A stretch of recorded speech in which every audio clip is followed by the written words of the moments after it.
काशी भूषण गलत नहीं होगा, बिल्कुल सही होगा। सेकंड वाला तो सबसे आसान था, पॉइंट टू तो बड़ा आसान था। और पॉइंट टू में यह था during the year in order to boost the sales TPL has relax its. अच्छा, इसके अंदर एक और रिस्क भी था प्यारे बच्चों, और हमें पता है वो रिस्क किस चीज का था, वो रिस्क था IFRS 15 का। ऐसा ही है, क्योंकि आपकी एक से ज्यादा परफॉर्मेंस ऑब्लिगेशन है, देयर इज अ पॉसिबिलिटी के more than one performance obligation, तो हमारे पास एक और रिस्क था यहाँ पे। दूसरा जो पॉइंट आपके पास दिया हुआ है, आपने क्रेडिट पीरियड को एक्सटेंड कर दिया है। जहां आपने क्रेडिट पीरियड को एक्सटेंड कर दिया है प्यारे बच्चों, और इससे लग ये रहा है कि आपकी सेल्स बढ़ जाएगी प्यारे बच्चों, और मैनेजमेंट कह रही है मेरा प्रोविजन का रेट अभी भी 5% ही रहेगा। प्यारे बच्चों, जब सर्कमस्टेंसेस चेंज हो रहे हैं तो आपको एस्टिमेट्स भी चेंज करने पड़ेंगे। देयर इज अ रिस्क कि बैड डेट एक्सपेंस मैनेजमेंट ने देयर इज अ रिस्क कि बैड डेट एक्सपेंस मैनेजमेंट ने सही रिकॉर्ड नहीं किया होगा। शायद आप IFRS 15 वाला ये रिस्क भी लिख सकते हैं, सर्विस टाइप ऑफ वारंटी वाला भी लिख सकते हैं। क्योंकि सवाल से बिल्कुल क्लियर नहीं है कि IFRS 15 में फॉल करेगा या 37 में फॉल करेगा, तो आप दोनों चीजें लिख सकते हैं। तो मेरे पास यहाँ पे जो एक रिस्क था, यहाँ पे जो एक रिस्क था, यहाँ पे मुझे क्या रिकॉर्ड करना पड़ेगा, मुझे बैड डेट एक्सपेंस का एक रिस्क आइडेंटिफाई करना पड़ेगा प्यारे बच्चों। ये कंपैरेटिवली एक आसान सवाल था। इसमें मैं कहूंगा कि देखें, मेरा एस्टिमेट देखें, अगर मैं 30 डेज से 60 डेज कर रहा हूँ ना प्यारे बच्चों, तो फिर प्रोबेबिलिटी ऑफ डिफॉल्ट मेरी ऑटोमेटिकली इंक्रीज कर जाएगी। मेरी probability of default automatically increase कर जाएगी। मतलब वो कस्टमर जिनको पहले मैं ये कहता था, वो मुझसे कहते थे 45 दिन में दे दूंगा पैसे, 30 दिन में पैसे नहीं है मेरे पास, और मैं उनको सेल नहीं करता था, अब मैं उनको भी सेल कर रहा हूँ, तो it means probability of default मेरी इंक्रीज कर जाएगी और मुझे ज्यादा प्रोविजन रिकॉर्ड करना पड़ेगा। तो मेरे पास एक और रिस्क था बैड डेट एक्सपेंस का। आखिरी पॉइंट जो है, internal auditor of TPL reported that the cash collected from certain small dealers were not recorded and deposited on the bank on timely basis. यहाँ पे दो मसले थे प्यारे बच्चों, टाइमली बेसिस पे रिकॉर्ड भी नहीं हो रहा है और टाइमली बेसिस पे डिपॉजिट भी नहीं हो रहा है। अगर एक चीज टाइमली बेसिस पे रिकॉर्ड नहीं हो रही और कैश कलेक्शन है, इट मींस मेरे account receivables are overstated. क्या यहाँ तक बात समझ आती है?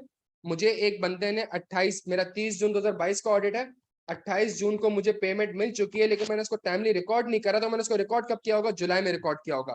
क्योंकि जुलाई में रिकॉर्ड किया होगा, दैट मींस अकाउंट रिसीवेबल मेरे ओवर स्टेटेड हो चुके हैं प्यारे बच्चों। प्लस अगर डिपॉजिट भी टाइमली बेसिस पे नहीं कर रहा, तो देयर इज अ पॉसिबिलिटी कि मिस एप्रोप्रिएशन ऑफ एसेट्स भी हो रही है। यहाँ पे मेरे पास एक फ्रॉड का रिस्क था प्यारे बच्चों, यहाँ पे मेरे पास एक फ्रॉड का रिस्क था। अच्छा, IFRS 15 के प्रोसीजर्स हमें पता है कि हमने एग्रीमेंट लेना था, एग्रीमेंट लेके बाद हमने परफॉर्मेंस ऑब्लिगेशन आइडेंटिफाई करनी थी, ट्रांजैक्शन प्राइस देखनी थी, और उसकी एलोकेशन को देखना था। बैड डेट एक्सपेंस में हमारा प्रोसीजर बड़ा क्लियर है। बैड डेट एक्सपेंस में अगेन एज अ 540 मैनेजमेंट का प्रोसेस समझना था, मैनेजमेंट की जो एजम्पशंस हैं क्या वो रीजनेबल है, उसको चैलेंज करना था, मैनेजमेंट से एजिंग एनालिसिस लेनी थी, और सब्सिक्वेंट स्टेटस मेरे प्यारे बच्चों देखना था। क्या यहाँ तक बात समझ आती है सबके? यहाँ पे अकाउंट रिसीवेबल के ऊपर आपने क्या प्रोसीजर लिखे थे, ये बताएगा कोई? अकाउंट रिसीवेबल के ऊपर इसका आइडेंटिफाई किया था आप लोगों ने? बच्चों, अकाउंट रिसीवेबल के ऊपर इसका आइडेंटिफाई किया था? यहाँ एक चीज आपसे मसला हुई, लिखा हुआ है बट नॉट रिकॉर्डेड। तो इसका मतलब ये कि आपकी बुक्स में रिसीवेबल आ रहे होंगे 100 रुपए, और सामने वाला कह रहा होगा 80 रुपए। ठीक है प्यारे बच्चों, ये चीज कैसे वेरीफाई हो सकती है? इसका रिस्पॉन्स क्या होगा? इसका रिस्पॉन्स ये होगा कि मैं इन पार्टीज को एक्सटर्नल कंफर्मेशन भेजूंगा, डिफरेंस आ रहे होंगे, मैनेजमेंट से रिकंसिलिएशन ऑब्टेन करूंगा और रिकंसाइलिंग आइटम्स के ऊपर काम करूंगा। प्यारे बच्चों, ये प्रोसीजर्स थे, क्या ये आपने लिखे थे?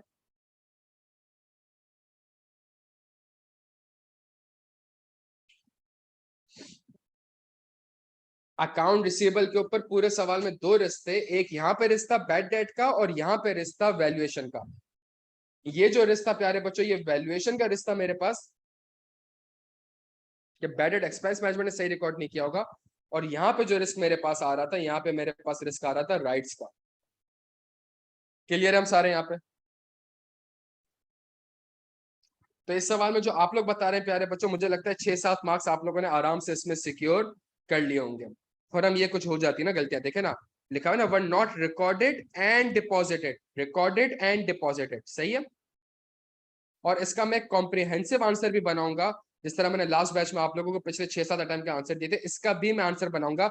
मेरी आपसे प्यारे बच्चों सिर्फ एक रिक्वेस्ट है, मेरी आपसे सिर्फ एक रिक्वेस्ट है प्यारे बच्चों, और वो रिक्वेस्ट ये है कि ये जो हम कर रहे हैं ना प्यारे बच्चों, आज का जो सेशन होगा आपने एक काम ये करना है कि लास्ट अटेम्प्ट का जो पेपर था, खुदा का वास्ता है उसको आपने एक बार ड्राफ्ट कर लेना है, ठीक है, एक बार ड्राफ्ट कर लेना है। जब आप एक बार ड्राफ्ट कर लेंगे, ये हमारा सेशन 2-3 घंटे का है, मेरा जो सजेस्टेड आंसर आएगा इंशाल्लाह, जो मेरा सजेस्टेड आंसर आएगा, खुदा का वास्ता है इस सजेस्टेड आंसर से आप लोगों ने एक बार कंपेयर जरूर कर लेना है। बहुत, अगर कोई बच्चा ऐसा है जिसने बहुत मेहनत करी थी, एक ही पेपर रह गया है, 3-4 अटेम्प्ट से ये पेपर दे रहा है, 6 अटेम्प्ट से ये पेपर दे रहा है, उसको मैं एक फेवर फ्री ऑफ कॉस्ट ये दे सकता हूँ कि वो अपना ये ड्राफ्टेड आंसर मुझसे चेक करवा ले एक बार, सही है। तो वो आंसर चेक करके मैं इंशाल्लाह आपको थोड़ा सा आइडिया दे दूंगा कि कहाँ गलती है। लेकिन मेजोरिटी बच्चे ने ये वाला काम जरूर करना है, और सिर्फ काम इसलिए करना है ताकि पता चल जाए यार ये मसला हुआ है और ये गलती हुई है, ताकि हम एक फ्यूचर स्ट्रेटेजी ऐसी बना ले जिससे इंशाल्लाह हम पास करते हैं। क्लियर है प्यारे बच्चों? अच्छा, हमारे पास जो अगला सवाल था, ये जो सवाल आया था ना 8 नंबर का, मुझे अपेरेंटली प्यारे बच्चों क्यों लग रहा है कि इसमें, इस सवाल में हार्डली आपके कोई 1 से 2 मार्क्स आए, और ये सवाल एक रीजन बनाए उन बच्चों के लिए जिनके 40-44 मार्क्स आए। ये सवाल रीजन बनाए उन बच्चों के फेल होने का। शायान मैं कर लूंगा मेरा बेटा, कोई मसला नहीं।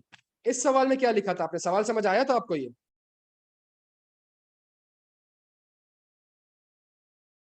हाँ जी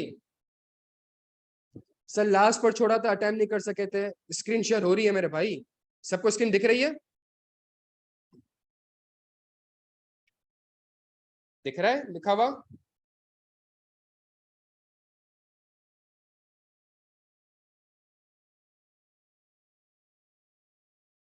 प्यारे बच्चों अब दिख रहा है?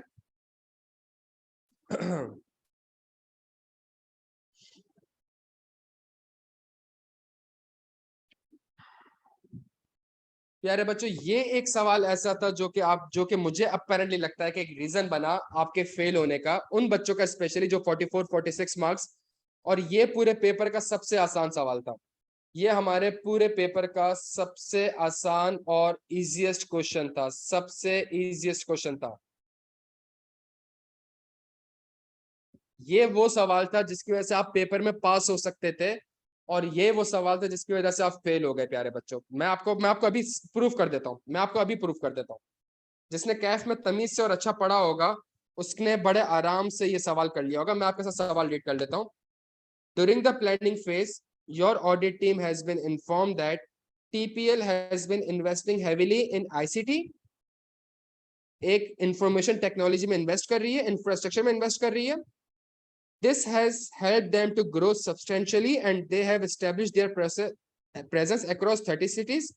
एक पूरा सिस्टम बनाया इंफॉर्मेशन कम्युनिकेशन टेक्नोलॉजी इंफ्रास्ट्रक्चर का, जिससे उन्होंने अपनी प्रेजेंस शो कर ली। कहाँ पे? 30 शहरों में अपनी प्रेजेंस शो कर ली। प्यारे बच्चों, ये कौन है? ये टर्बो पाकिस्तान लिमिटेड है, जो क्वेश्चन नंबर 1 है जिसका आप ऑडिट कर रहे हैं, ये वही है। For this purpose, the TPL has formed a separate department for managing the ICT's operation, including identification and management of the possible risk and threat to the ICT infrastructure and process. TPL ने क्या कर, इसका आप audit कर रहे थे, TPL ने एक सेपरेट डिपार्टमेंट बनाया। जिस तरह मेरे पास सेल्स डिपार्टमेंट होते हैं, जिस तरह मेरे पास परचेज डिपार्टमेंट होते हैं, इनके बिजनेस प्रोसेस में एक और डिपार्टमेंट आ गया, आईसीटी डिपार्टमेंट, सही है। The department is also subject to the oversight of internal audit.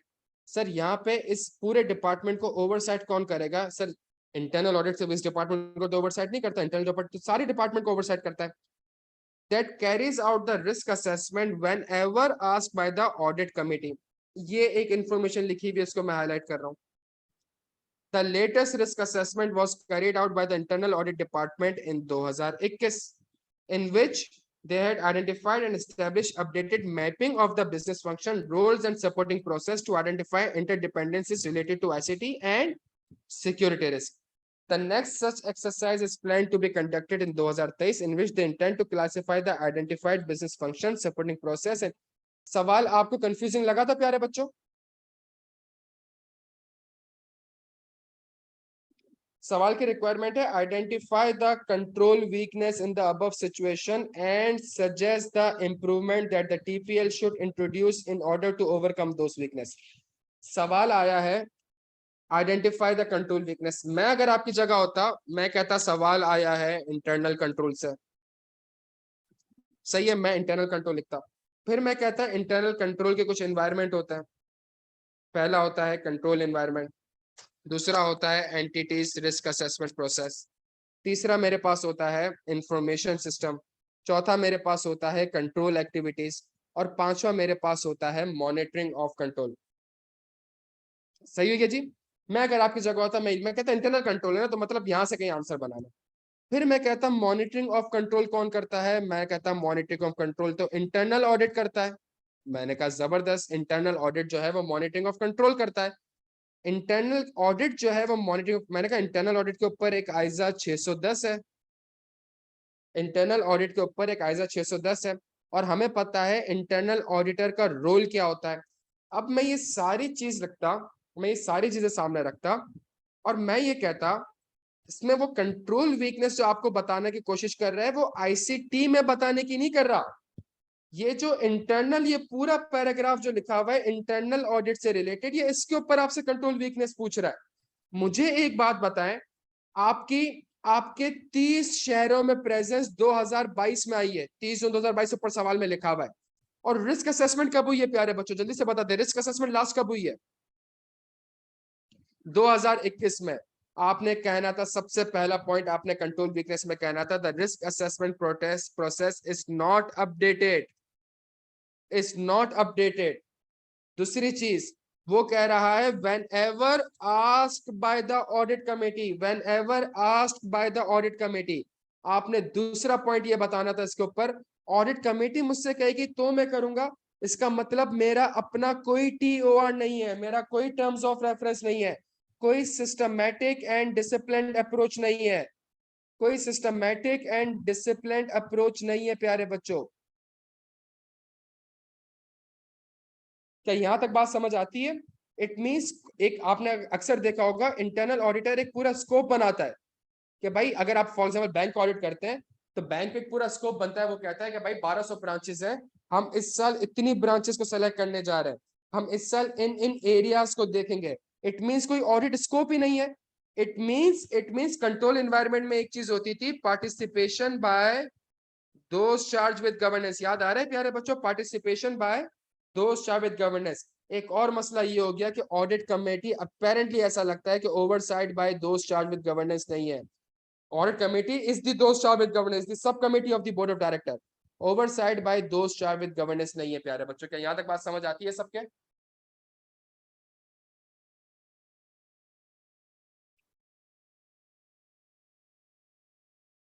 तो आपने दूसरा पॉइंट ये लिखना था सिस्टमैटिक, तीसरा पॉइंट आपने लिखना था oversight by those charged with governance. चौथी सबसे इंपॉर्टेंट चीज, इन्होंने एक लेटेस्ट रिस्क असेसमेंट करी थी in which they had identified and established updated mapping. प्यारे बच्चों मुझे बताइए क्या इंटरनल ऑडिटर मैनेजमेंट की जिम्मेदारी वाला काम कर सकता है? क्या इंटरनल ऑडिटर किसी ट्रांजैक्शन को इनिशिएट प्रोसेस से रिकॉर्ड कर सकता है? अगर वो ये काम करेगा तो इंटरनल ऑडिटर का फायदा क्या होगा? जिस तरह एक्सटर्नल ऑडिटर किसी ट्रांजैक्शन को इनिशिएट नहीं कर सकता, आपने फौरन से इस पॉइंट को उठा के कहना था ये क्या मजाक है, ये क्या कंट्रोल वीकनेस है कि इंटरनल ऑडिट ही ट्रांजैक्शंस को इनिशिएट कर रहा है, वही बैठ के बिजनेस प्रोसेस बना रहा है, वही बैठ के मैपिंग कर रहा है, तो वो कल को उसका इंटरनल ऑडिट कैसे करेगा? तो ये सेल्फ रिव्यू थ्रेट है।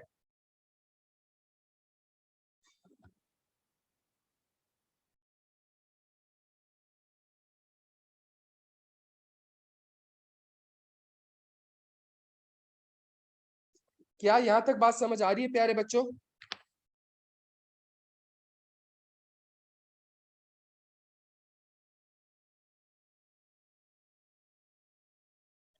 सबसे इंपॉर्टेंट पॉइंट ये था, देखिए ये आईटी है, ये इंफॉर्मेशन कम्युनिकेशन टेक्नोलॉजी इंफ्रास्ट्रक्चर है।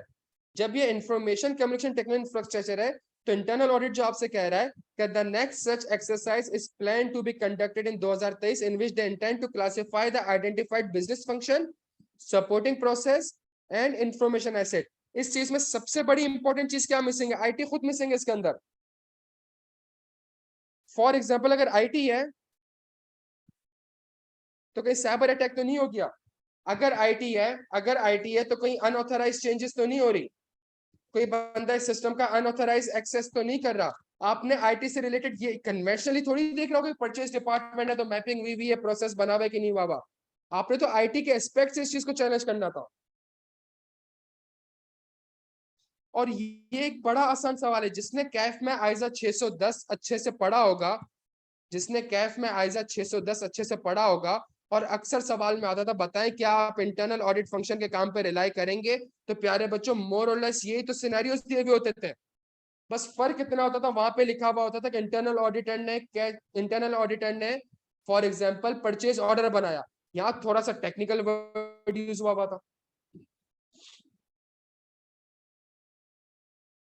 अलीशा ये तो एक्सटर्नल ऑडिटर के लिए, आपके लिए थोड़ी है, ये इंटरनल ऑडिटर है, एक्सटर्नल ऑडिटर थोड़ी है। क्या हो गया भाई? इंटरनल ऑडिटर आइजा अप्लाई थोड़ी करता है। तो आइजा 315 की रिक्वायरमेंट आप पढ़ के बता रही है मुझे, और 330 की रिक्वायरमेंट पढ़ के बता रही है। इंटरनल ऑडिट है भाई, एक्सटर्नल ऑडिट नहीं है। तो आपने तो इन चीजों को चैलेंज करना था। आपने तो एक और चीज ये भी कह देनी थी कि भाई फॉर एग्जांपल आपने ये चीज असेस करनी होगी कि क्या इंटरनल ऑडिटर के पास कैपेबिलिटी और कॉम्पिटेंस है भी कि नहीं, क्योंकि इस साल आईसीटी आया है, पिछले साल आईटी नहीं होता था। बिल्कुल सही है, रिस्क असेसमेंट तो हर साल होना चाहिए, बिकॉज एनवायरमेंट चेंज हो रहा होता है। ये जेनेरिक पॉइंट्स प्यारे बच्चों आप लोगों ने लिखने, तो ये 8 नंबर आसान थे, मुझे बताइए इससे मुश्किल क्या था? कुछ कंट्रोल एनवायरनमेंट से लिख दिया, कुछ एंटिटीज रिस्क असेसमेंट से लिख दिया, कुछ कुछ monitoring of control internal audit करता है। आपने कहा इंटरनल ऑडिटर की तो इंडिपेंडेंस ही इंपेयर्ड है।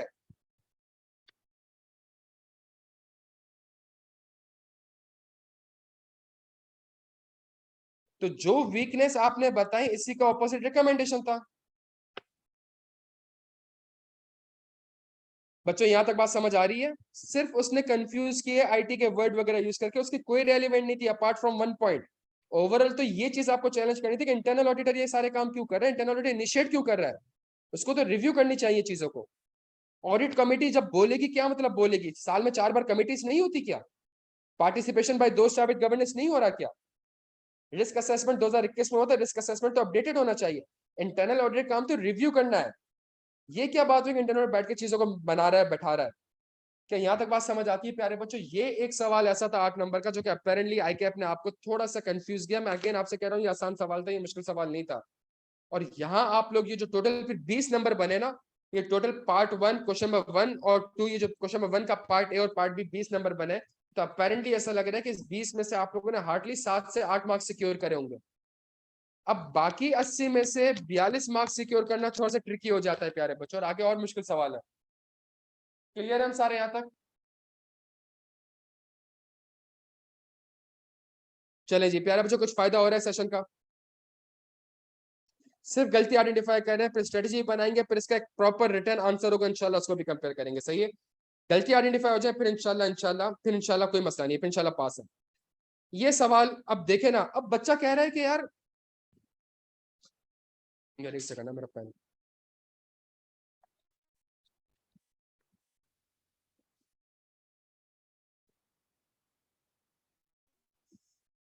ये सवाल था 5 नंबर, 5 नंबर 10, 15, 25।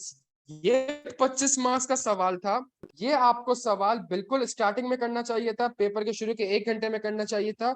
और ये वो सवाल था प्यारे बच्चों जिससे आप अपना पेपर पास करने के चांसेस बढ़ सकते थे आपके। इसमें आपके देखें, अभी मुझे पता है क्या लग रहा है। बहुत सा बच्चा ये कह रहा है सर मैंने ये लिखा था, मैंने ये लिखा था। प्यारे बच्चों यहाँ पिक्चर खत्म नहीं होगी, खुदा का वास्ता मेरे सजेस्टेड आंसर से कंपेयर लाजमी कर लीजिएगा, लाजमी कर। बिकॉज जो लिखा भी है वो सही लिखा है कि नहीं लिखा। ये बड़ा आसान होता है कहना कि आंसर ही लिख दिया था, लेकिन क्या सही लिखा था नहीं लिखा था, ये बड़ा मैटर करता है।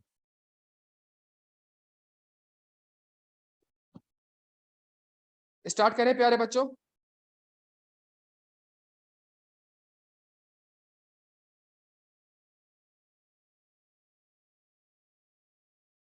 सवाल की रिक्वायरमेंट क्या है? Discuss the auditors course of action along with the implication on the audit report. बिल्कुल सही कहता सादिया, बिल्कुल सही कहता। कोर्स ऑफ एक्शन बता दें along with the implication on the audit report. You are the audit partner of Mansoor Akram and Company Chartered Accountants. Following significant matters have arisen at the different audit clients of your firm where audit field work has completed. The management of Popeye Limited, a listed company, has informed you that one of its competitor has initiated a legal action against the company on ground of infringement of patent rights and is seeking a damages of rupees 200 million. In the draft financial statement, the company has made the following disclosure in this regard. Litigation is in the process against the company relating to a dispute with a competitor who alleged that the company has infringed patents and is seeking damages of 200 million. यहाँ तक the information usually required by IS 37 is not disclosed on the ground that it can be expected to prejudice seriously the outcome of the litigation. The directors are of the opinion that the claims can be successfully resisted by the company. Being an area of higher assessed risk of material misstatement which involved significant judgment, the audit team has made substantial efforts to review the details of litigation. प्यारे बच्चों, ये सवाल हो गया था 10 number का.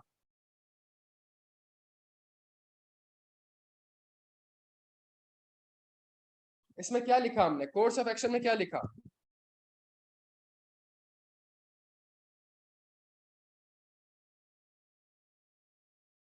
Course of action पूछ रहा हूं मैं आपसे प्यारे बच्चों, रिपोर्टिंग इंप्लीकेशन नहीं पूछ रहा.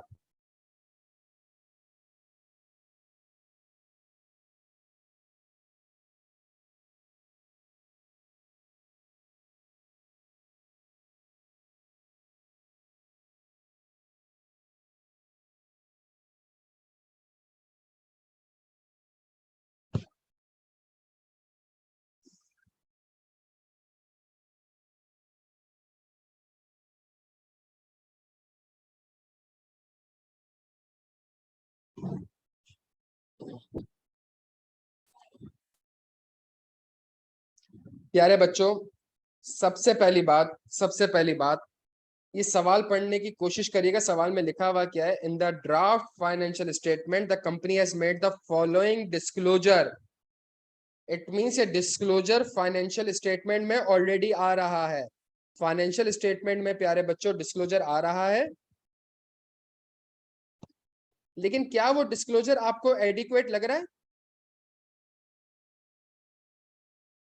क्या वो डिस्क्लोजर आपको एडिक्वेट लग रहा है? डिस्क्लोजर मुझे इनएडिक्वेट लग रहा है. अच्छा, इनएडिक्वेट क्यों लग रहा है आपको? ये बता दें, ये डिस्क्लोजर आपको इनएडिक्वेट क्यों लग रहा है? मैनेजमेंट कह रही है मैं इसलिए डिस्क्लोज नहीं कर रही बिकॉज मेरे आउटकम पे सीरियस इफेक्ट आ जाएगा. सही है प्यारे बच्चों, यहां पे आपने कहना था एज पर IFRS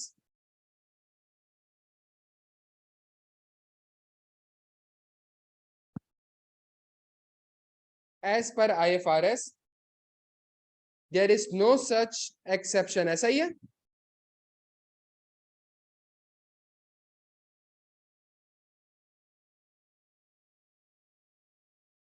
ऐसा ही है प्यारे बच्चों, ये लिखा है. क्या है शायन वो एक्सेप्शन, वो बताएंगे?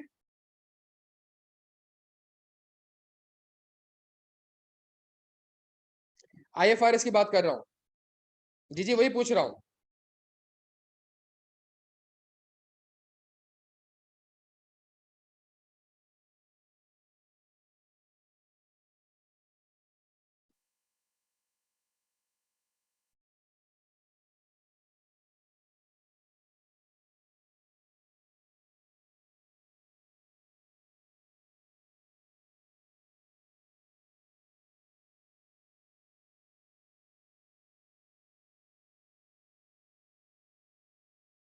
मैं कैम का नहीं पूछ रहा हूं, मैं कैम का नहीं पूछ रहा हूं भाई. मैं कैम का नहीं पूछा, मैं फाइनेंशियल स्टेटमेंट में डिस्क्लोजर का पूछ रहा हूं. कैम की बात थोड़ी कर रहा हूं मैं, अभी कोर्स ऑफ एक्शन आपसे डिस्कस कर रहा हूं.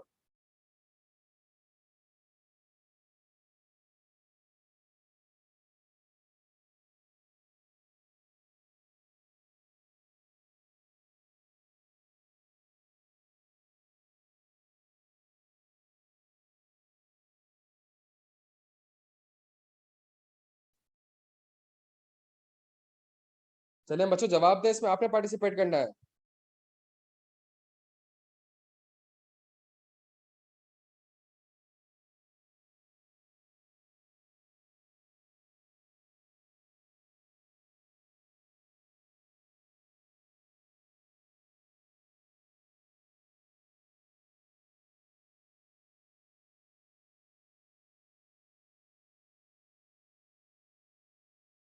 हाँ जी, जी ताहिर साहब।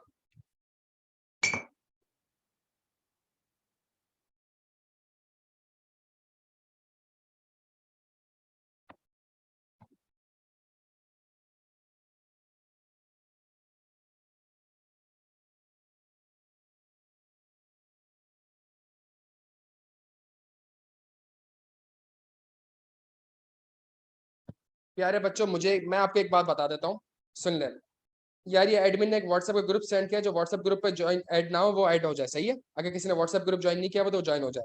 मेरी बात सुने, IS1 आपसे कहता है कि आप IFRS की रिक्वायरमेंट से चाहें तो डिपार्चर कर सकते हैं। दो दो सिनेरियोज है। पहला, जब लॉ एंड रेगुलेशन की रिक्वायरमेंट है। दूसरा, जब डिपार्चर इसलिए जरूरी है to achieve true and fair view. ये IS1 में लिखा हुआ है, सही है। मैं कैम की बात नहीं कर रहा हूं, खुदा का वास्ता है। एज पर आइजा नहीं भाई, एज पर आइजा ना। अब्दुल्लाह क्या हो गया? मैं IFRS की बात कर रहा हूं आपसे अभी यार।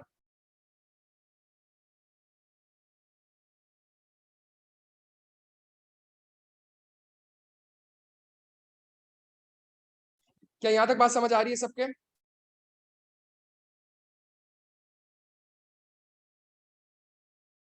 ठीक है, ये IS1 कहता है। मैं आपसे पूछ रहा हूं IS37 का।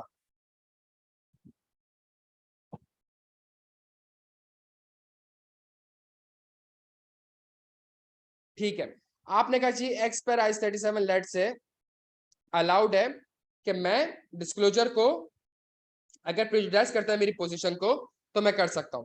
अब इस सवाल में आपसे वो ऑलरेडी कह चुका है, ऑलरेडी एक चीज कह चुका है, the audit team has made substantial efforts to review the details of litigation. It means वो लिटिगेशन के ऊपर ऑलरेडी काम कर चुका है। तो ये जो कोर्स ऑफ एक्शन है प्यारे बच्चों, ये जो कोर्स ऑफ एक्शन है, discuss the audit course of action along with the implication on the audit report. तो क्या मुझे लिटिगेशन और क्लेम्स के इतने प्रोसीजर लिखने पड़ेंगे? ये सवाल पढ़े, ये क्या कह रहा है?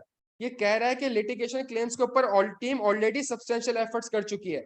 आपका जो कोर्स ऑफ एक्शन होगा, आपका जो कोर्स ऑफ एक्शन होगा, आपका पहला कोर्स ऑफ एक्शन ये होगा कि based on my review of litigations, based on my review of litigations, सही है, मैं ये असेस करूंगा कि क्या प्रोविजन तो रिक्वायर्ड नहीं है, कहीं इसके लिए प्रोविजन तो रिक्वायर्ड नहीं है। मेरी बात सुनिएगा,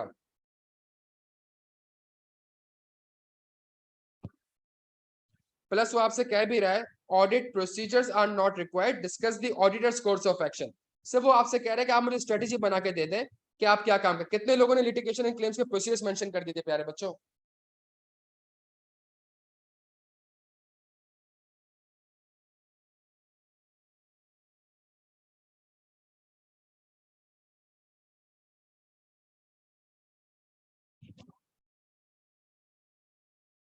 नहीं यार, प्रोसीजर नहीं मांगे थे। लिटिगेशन क्लेम्स के प्रोसीजर आपको नहीं लिखने थे प्यारे बच्चों। आपका कोर्स ऑफ एक्शन ये होगा, based on the review litigation मुझे ये असेस करना होगा कि प्रोविजन है या कॉन्टिंजेंट लायबिलिटी है।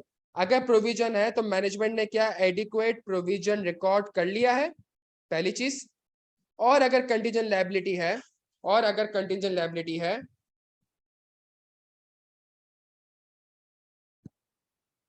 और अगर कंटीजेंट लायबिलिटी है तो क्या उसको एडिक्वेटली डिस्क्लोज कर दिया है? अगर मैनेजमेंट इसको एडिक्वेटली, अच्छा यहाँ पे प्यारे बच्चों, यहाँ पे जो सबसे इंपॉर्टेंट चीज थी आपकी, आपने जो कोर्स ऑफ एक्शन लिखना था वो लिखना था कि मुझे डिस्क्लोजर की एडिक्वेसी को रिव्यू करना पड़ेगा। मैंने लिटिगेशंस पे तो काम कर लिया, मुझे डिस्क्लोजर की एडिक्वेसी को लिखना पड़ेगा। For example, the directors are of the opinion that the claim can be successfully registered by the company. ये जो लाइन लिखी है, इसमें आप ये चेंज कर सकते हैं। इस डिस्क्लोजर में आप ये लिख सकते हैं कि based on the legal opinion, based on the legal advice. जाहिर सी बात है कंपनी ने किसी लीगल एडवाइजर को अपॉइंट किया होगा। प्यारे बच्चों के यहां तक बात समझ आती है?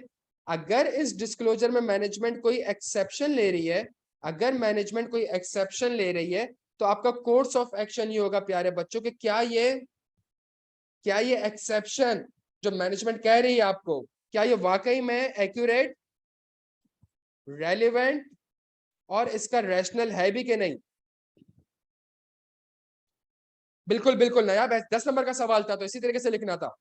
ये अब तक आपका सारा कोर्स ऑफ एक्शन होगा। यहाँ पे आपको 4 से 5 मार्क्स मिलने थे कि based on my review of litigation my course of action would be whether it should be recorded as a provision as per IS 37 and whether the adequate provision has been recorded by the management. If no, whether it is a contingent liability which is adequately disclosed, the auditor shall review the disclosure to ensure that it complies with the requirement of IS 37. एक change आपने इसको यहाँ पे ये communicate कर दिया. Plus, if there are any exceptions, if there are, the auditor needs to corroborate those exceptions. The auditor needs to corroborate those exceptions. क्या यहाँ तक बात समझ आ रही है प्यारे बच्चों? अब होगा क्या? अब होगा क्या? अब इसकी रिपोर्टिंग इम्प्लीकेशन क्या होगी? या तो कोई मिस स्टेटमेंट होगी प्यारे बच्चों, ऐसा ही है, या मिस स्टेटमेंट नहीं होगी. डन हो गया? अगर कोई मिस स्टेटमेंट है, अगर कोई मिस स्टेटमेंट है, या तो वो मटेरियल होगी या मटेरियल प्लस परवेजिव होगी. अगर मिस स्टेटमेंट मटेरियल है प्यारे बच्चों, तो मैं कौन सा ओपिनियन दूंगा? मैं कौन सा ओपिनियन दूंगा? मैं क्वालिफाइड ओपिनियन दूंगा. मटेरियल प्लस परवेजिव है, मैं कौन सा ओपिनियन दूंगा प्यारे बच्चों? मैं एक एडवर्स ओपिनियन दूंगा. अगर मैनेजमेंट ने एडिक्वेट डिस्क्लोज कर दिया या एडिक्वेट प्रोविजन रिकॉर्ड कर दिया है, अगर मिस स्टेटमेंट नहीं है प्यारे बच्चों, बिल्कुल अपील, बिल्कुल, अगर मिस स्टेटमेंट नहीं है, अगर मिस स्टेटमेंट नहीं है, तो मेरी ओपिनियन क्या होगी? मेरी ओपिनियन अनक्वालिफाइड ओपिनियन होगी. लेकिन क्या कंपनी लिस्टेड है प्यारे बच्चों? क्या कंपनी लिस्टेड है प्यारे बच्चों?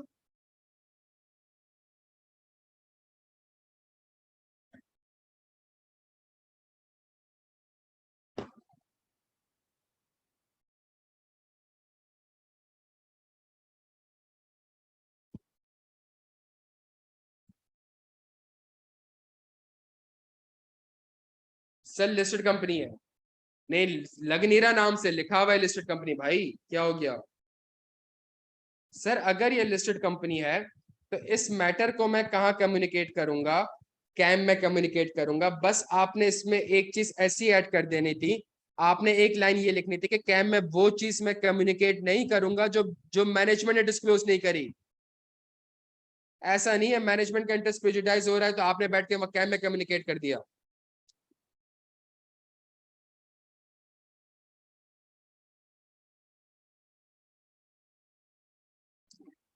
नहीं नहीं आरके, आपने सवाल सही से नहीं पढ़ा मेरे भाई. सवाल पढ़ लें एक बार. कह रहे discuss the auditors course of action along with the implication on the audit report. Along with the, वो खुद मांग रहा है आपसे. बच्चों आप लोगों ने मुझसे कहा ना एक चीज, क्या कही आप लोगों ने मुझसे चीज? कि सर एक्सेप्शन है. एक्सेप्शन है. अगर एक्सेप्शन है तो इट मींस अगर मैनेजमेंट उसको कम्युनिकेट नहीं कर रही एक चीज को, तो क्या आप अपने कैम में उसको कम्युनिकेट करेंगे? बस सिर्फ ये वाला पॉइंट लिखना था. तो कैम कम्युनिकेट करूंगा, लेकिन कैम में ऐसी कोई चीज नहीं लिखूंगा जिसका मैनेजमेंट ने डिस्क्लोजर नहीं दिया.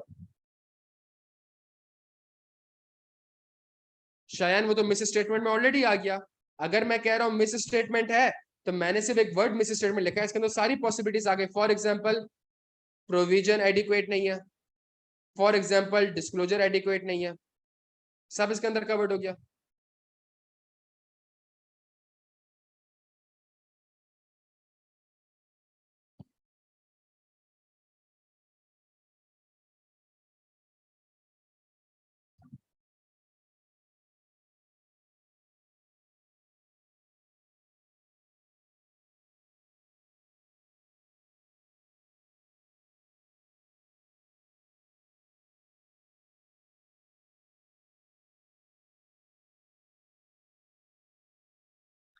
अच्छा, गोइंग कंसर्न क्यों नहीं है? अच्छा, जब मैंने भी सवाल ये रीड करा था, मुझे अपेरेंटली ऐसा लग रहा था कि उसने सिर्फ डैमेजेस मांगे 200 मिलियन के, और मैं जो एक प्रोडक्ट बना रहा हूँ, मैं जो एक प्रोडक्ट बना रहा हूँ, देयर इज अ पॉसिबिलिटी उसमें बैन लग जाएगा. मैं वो बना नहीं सकता. जब मैं वो बना ही नहीं सकता, तो एक चीज क्लिक कर सकती है, और वो क्या चीज क्लिक कर सकती है? वो गोइंग कंसर्न भी क्लिक कर सकती है. और सवाल भी 10 नंबर का है आपके पास. लेकिन इस पार्ट 1 को, पार्ट ए को मुझे फिलहाल यहाँ पे छोड़ने दें. पार्ट ए को मुझे फिलहाल यहाँ पे छोड़ने दें, मैं एक सेकंड आपके साथ पार्ट बी रीड कर लूं।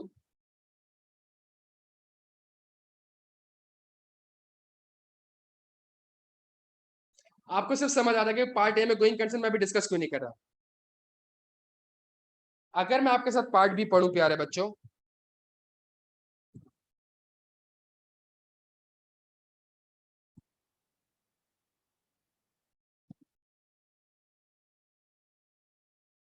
during the course of the audit of Buzz Limited for the year ended 31 March 2022, your audit team identified that there were 3 overdue installments of the long-term loans. On inquiry, the management informed your team that they were negotiating a loan structuring agreement with its bank since February 2022 and had formally signed it with the bank on 7 April 2022. Under the agreement, payment of principal amount has been relaxed in accordance with the BL's cash flow forecast, and outstanding interest has been converted into a 2-year loan. The first repayment of a principal is now due in July 2023. मार्च 22 का आप audit कर रहे हैं, जुलाई 23 में overdue होगी, it means 1 साल के बाद होगी। All the amounts have been adjusted and disclosures have been made in the FS on the basis of the restructuring agreement. प्यारे बच्चों, यहाँ पे क्या मसला है, जल्दी से आ जा।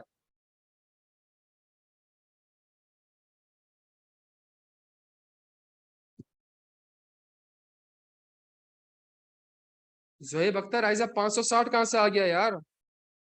आइजा 560 मेरे भाई कहां से आ गया?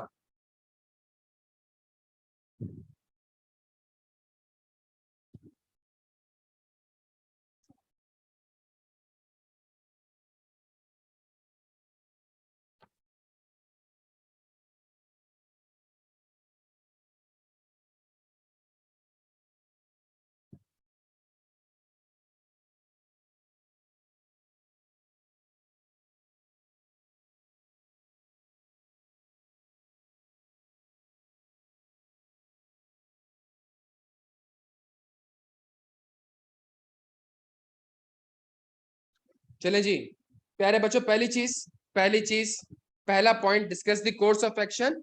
मेरा कोर्स ऑफ एक्शन ये होगा, ये एक नॉन एडजस्टिंग इवेंट है। भले ही आपकी नेगोशिएशन ईयर एंड से पहले चल रही हो, एज एट 31 मार्च आपके ऊपर एक अनकंडीशनल आपकी ऑब्लिगेशन थी कि बैंक आपसे ये पैसा मांग सकता है। ये एक नॉन एडजस्टिंग इवेंट है, देयरफॉर इसका डिस्क्लोजर जाएगा, ये एडजस्ट नहीं होगा। एडजस्ट का मतलब आपके कोवेनेंट चूंकि ब्रीच हो चुके हैं ईयर एंड पे, कोवेनेंट ब्रीच है आपके ईयर एंड पे, तो आपकी सारी की सारी non current liability with respect to bank loan कहाँ क्लासिफाई हो जाएगी? करंट लायबिलिटी में क्लासिफाई हो जाएगी। प्यारे बच्चों, आपकी नॉन करंट लायबिलिटी कहाँ क्लासिफाई हो जाएगी? करंट लायबिलिटी में क्लासिफाई हो जाएगी। क्या यहाँ तक लिख दिया था सबने?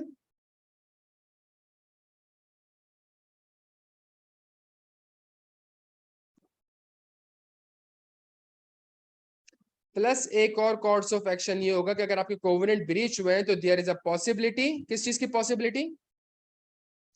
गोइंग कंसर्न की, बिकॉज ये एक इवेंट्स और कंडीशन है जो कि सिग्निफिकेंट डाउट क्रिएट कर सकते हैं। किस चीज के ऊपर? गोइंग कंसर्न के ऊपर। प्यारे बच्चों, क्या यहाँ तक बात समझ आती है?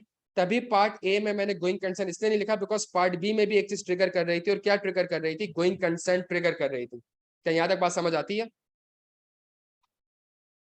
कह रहा है कोर्स ऑफ एक्शन बता दें along with the reporting implication. इसमें 2 रिपोर्टिंग इम्प्लीकेशन होगी। पहली रिपोर्टिंग इम्प्लीकेशन ये है, सॉरी प्यारे बच्चों, गोइंग कंसर्न मिस कर दिया इस सवाल में। इस सवाल में गोइंग कंसर्न था उमर कुरैशी।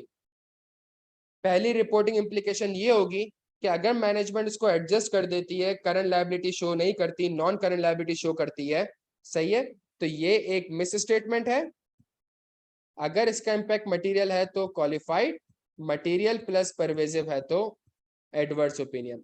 प्लस ये एक गोइंग कंसर्न का मसला है, अगर एक मटेरियल अनसर्टेनिटी एग्जिस्ट करती है, यस, तो क्या मैनेजमेंट ने इसको एडिक्वेटली डिस्क्लोज किया हुआ है? अगर तो इसको एडिक्वेटली डिस्क्लोज किया हुआ है तो मैं अनक्वालिफाइड ओपिनियन दूंगा plus material uncertainty relating to going concern का सेक्शन लिखूंगा। और अगर मैनेजमेंट ने इसको एडिक्वेटली डिस्क्लोज नहीं किया तो ये अगेन एक मिस स्टेटमेंट तस्वीर की जाएगी। अगर इम्पैक्ट मटेरियल है तो क्वालिफाइड, मटेरियल प्लस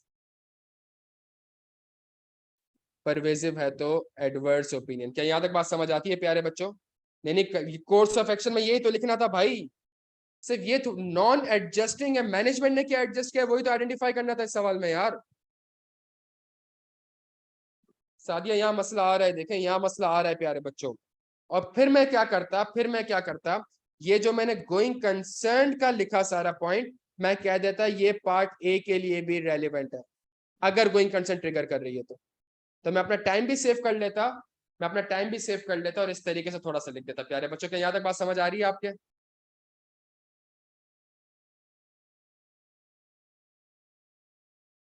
देखें गलती आइडेंटिफाई हो रही है ना बच्चों। पार्ट सी अगर हम पढ़े, during the physical stock count,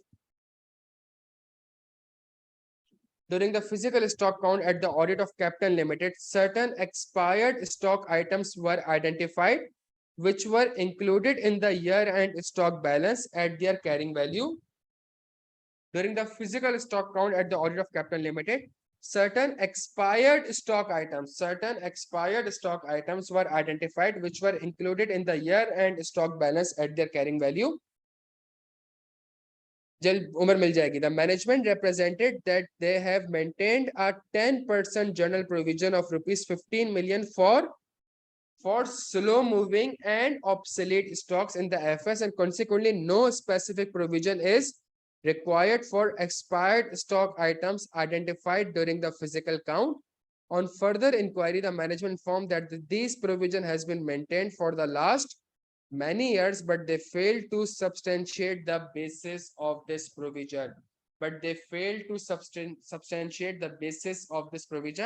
The carrying value of stock in trade at the year end was rupees 55 million net of general provision.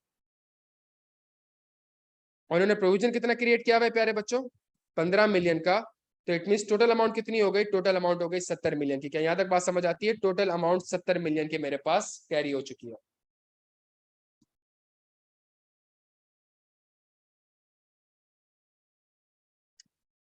Again मेरे पास एक 5 नंबर का सवाल कह रहा है कोर्स ऑफ एक्शन बताएं, आपका कोर्स ऑफ एक्शन क्या होगा? प्यारे बच्चों, यहाँ पे जो मेरा कोर्स ऑफ एक्शन होगा, सबसे पहला पॉइंट मेरा यहाँ पे ये होगा,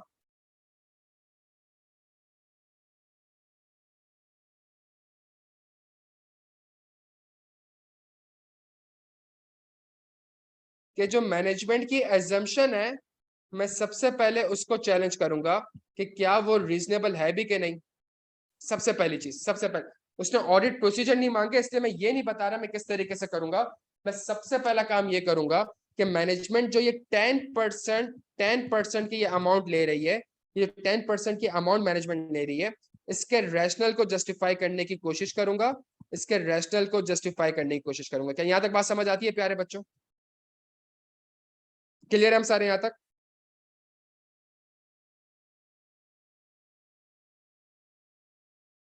देखिए सवाल में सबसे important, on further inquiry the management inform that this provision has been maintained for last many years but they fail to substantiate the basis of this provision. तभी मैं शायद लिख नहीं रहा, सिर्फ मैं जेनेरिक, मेरा कोर्स ऑफ एक्शन क्या होगा, मैं सिर्फ रैशनल को जस्टिफाई करने की कोशिश करूंगा। मैं देखें ऊपर वाले जो भी हमने सवाल किया उस पर भी मैंने कहा कि इवेंट और कंडीशन है, non current liability, current liability, तो मैं ऑडिट प्रोसीजर नहीं बता रहा, मैं सिर्फ बता रहा हूं कि मेरा कोर्स ऑफ एक्शन ही होगा। यस, मैं मैनेजमेंट से ये असेस करने की कोशिश करूंगा 10% क्यों, प्लस मेरा कोर्स ऑफ एक्शन क्या होगा जहां उसने कह देगा for the last many years. तो प्यारे बच्चों, मैं एक्चुअल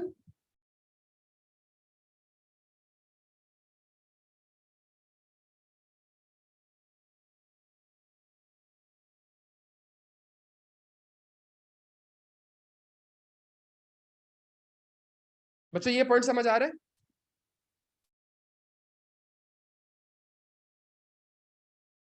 ये पॉइंट समझ आ रहा है? देखें मेरी बात समझने की कोशिश करिएगा। नहीं नहीं, इसमें ओन एक्सपर्ट क्यों अपॉइंट होगा भाई? ओन एक्सपर्ट क्यों अपॉइंट होगा? एक्सपायरी के बेसिस पे, एक्सपायरी डेट के लिए तुम्हें एक्सपर्ट की क्या जरूरत है यार अब्दुल अहद?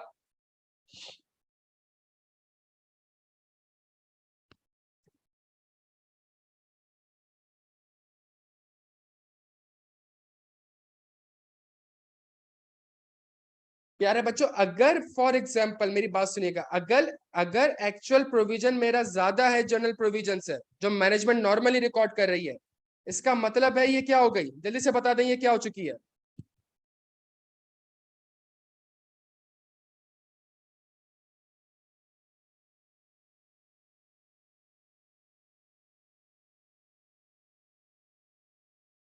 नायाब आप समझ नहीं रहे, नायाब एक सेकंड मुझे कंप्लीट करने दें।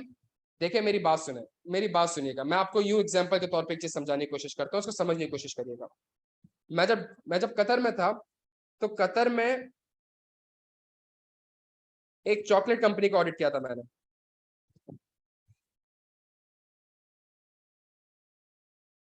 सही है, एक चॉकलेट कंपनी का ऑडिट कर रहा था। वो क्या करते थे, वो जो प्रोविजन रिकॉर्ड करते थे, वो किस बेसिस पे करते थे, वो एक जर्नल प्रोविजन रिकॉर्ड करते थे। वो क्या रिकॉर्ड करते थे, वो कहते थे यार जितनी करीब एक्सपायरी आ रही है, जितनी करीब एक्सपायरी आ रही है, जितनी करीब एक्सपायरी आ रही है, उतना ज्यादा प्रोविजन होना चाहिए। सही है। फॉर एग्जाम्पल अगर अभी एक महीना रहता है, अगर अभी एक महीना रहता है एक्सपायर्ड होने में, तो मैं 50% प्रोविजन करता, तो मैं कहता था कि यार ये बिक जाएगी। सही है, लेकिन जरूरी तो नहीं है बिके। फॉर एग्जाम्पल एक महीना गुजर चुका है, एक महीना गुजर चुका है, इट मीन अब तो मैंने इस चॉकलेट को राइट ऑफ ही करना पड़ेगा ना, मैं बेच नहीं सकता ना इसको, नहीं तो लॉस एंड रेगुलेशन की नॉन कंप्लायंस हो जाएगी। मैं इसको बेच नहीं सकता। अगर मैं इसको बेच ही नहीं सकता, फॉर एग्जाम्पल अगर मैं इस प्रोडक्ट, इट मीन मुझे प्रोविजन कितनी करनी पड़ेगी, 100%। तो ये मेरे पास क्या है, ये मेरे पास एक एक्चुअल प्रोविजन है, मेरे पास एक्चुअल रिजल्ट है। और ये मैंने क्या करा हुआ था प्यारे बच्चों, ये मैंने एक जर्नल प्रोविजन रिकॉर्ड किया हुआ था। क्या यहाँ तक बात समझ आती है?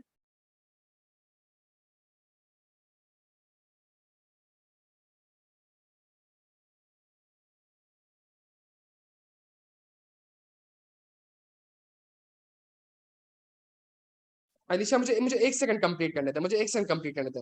आप देखें, आप अगेन सिर्फ एक स्पेसिफिक चीज में जा रहे हैं, आप कोर्स ऑफ एक्शन के वर्ड को समझने की कोशिश नहीं कर रहे हैं। During the physical stock count at the audit of Capital Limited, certain expired stock items were identified which were included in the year-end stock balances at their carrying value. The management represented that they have maintained a 10% general provision of rupees 15 million for slow-moving and obsolete stocks in the FS, and consequently no specific provision is required. On further inquiry, the management informed that this provision has been maintained for last many years, but they failed to substantiate the basis of this provision. तो मेरी बात समझने की कोशिश करें आप, मेरी एक चीज समझने की कोशिश करें जो मैं आपसे कह रहा हूं, कि मैं सिर्फ और सिर्फ ये देखूंगा, मैं सिर्फ और सिर्फ ये, मेरा कोर्स ऑफ एक्शन क्या होगा, मेरा कोर्स ऑफ एक्शन ये होगा कि भाई एक्चुअल प्रोविजन कितना है। अगर लेट से एक्चुअल प्रोविजन 15 मिलियन है और मेरा जनरल प्रोविजन भी 15 मिलियन है, तो क्या ये मिस स्टेटमेंट है? बच्चों मुझे जवाब दें। लेकिन फॉर एग्जांपल अगर एक्चुअल प्रोविजन 25 मिलियन है, एक्चुअल प्रोविजन 25 मिलियन है, मैं मैनेजमेंट से कहूंगा आपने प्रोविजन 15 मिलियन का रखा हुआ है, मुझे बताएं तो अब तक इन्वेंट्री कितने की राइट ऑफ कर चुके हैं।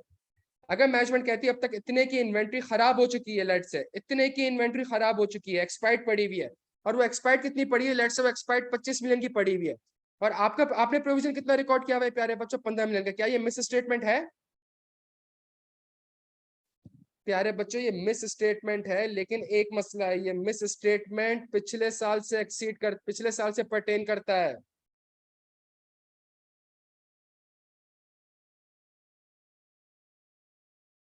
ये मिस स्टेटमेंट पिछले साल से पर्टेन करता है, ये मिस कर गए आप पेपर में। सवाल पर देखो, सवाल बेवकूफ नहीं है वो जो आपको एक लाइन लिख के दे दिया। मैं सब्सटेंटिव प्रोसीजर पे नहीं जा रहा, मैं आपको अगेन रिपीट करता हूं, मैं आपको दोनों, मैं आपको सब्सटेंटिव प्रोसीजर वाला आंसर भी बता दूंगा, मैं आपको कोर्स ऑफ एक्शन वाला भी बता दूंगा। आप मेरी बात समझने की थोड़ी सी कोशिश करें, मैं कहना क्या चाह रहा हूं। अगर ये मिस स्टेटमेंट है तो ये मिस में किससे पर्टेन करती है, क्यों? वो कह रहा है बहुत पिछले सालों से यही हो रहा था। जब पिछले सालों से ये हो रहा था, इट मीन पिछले सालों से एरर हो रहा था। क्या यहां तक बात समझ आती है भाई? तो मेरा कोर्स ऑफ एक्शन क्या होगा, मैं देखें, अब पूरे सवाल को अब यूं समझने की कोशिश करें। मेरा पहला कोर्स ऑफ एक्शन होगा, मेरा पहला कोर्स ऑफ एक्शन होगा कि मैनेजमेंट जो इतने सालों से ये 10% का प्रोविजन रिकॉर्ड कर रही है, इसके पीछे इसका रैशनल क्या है?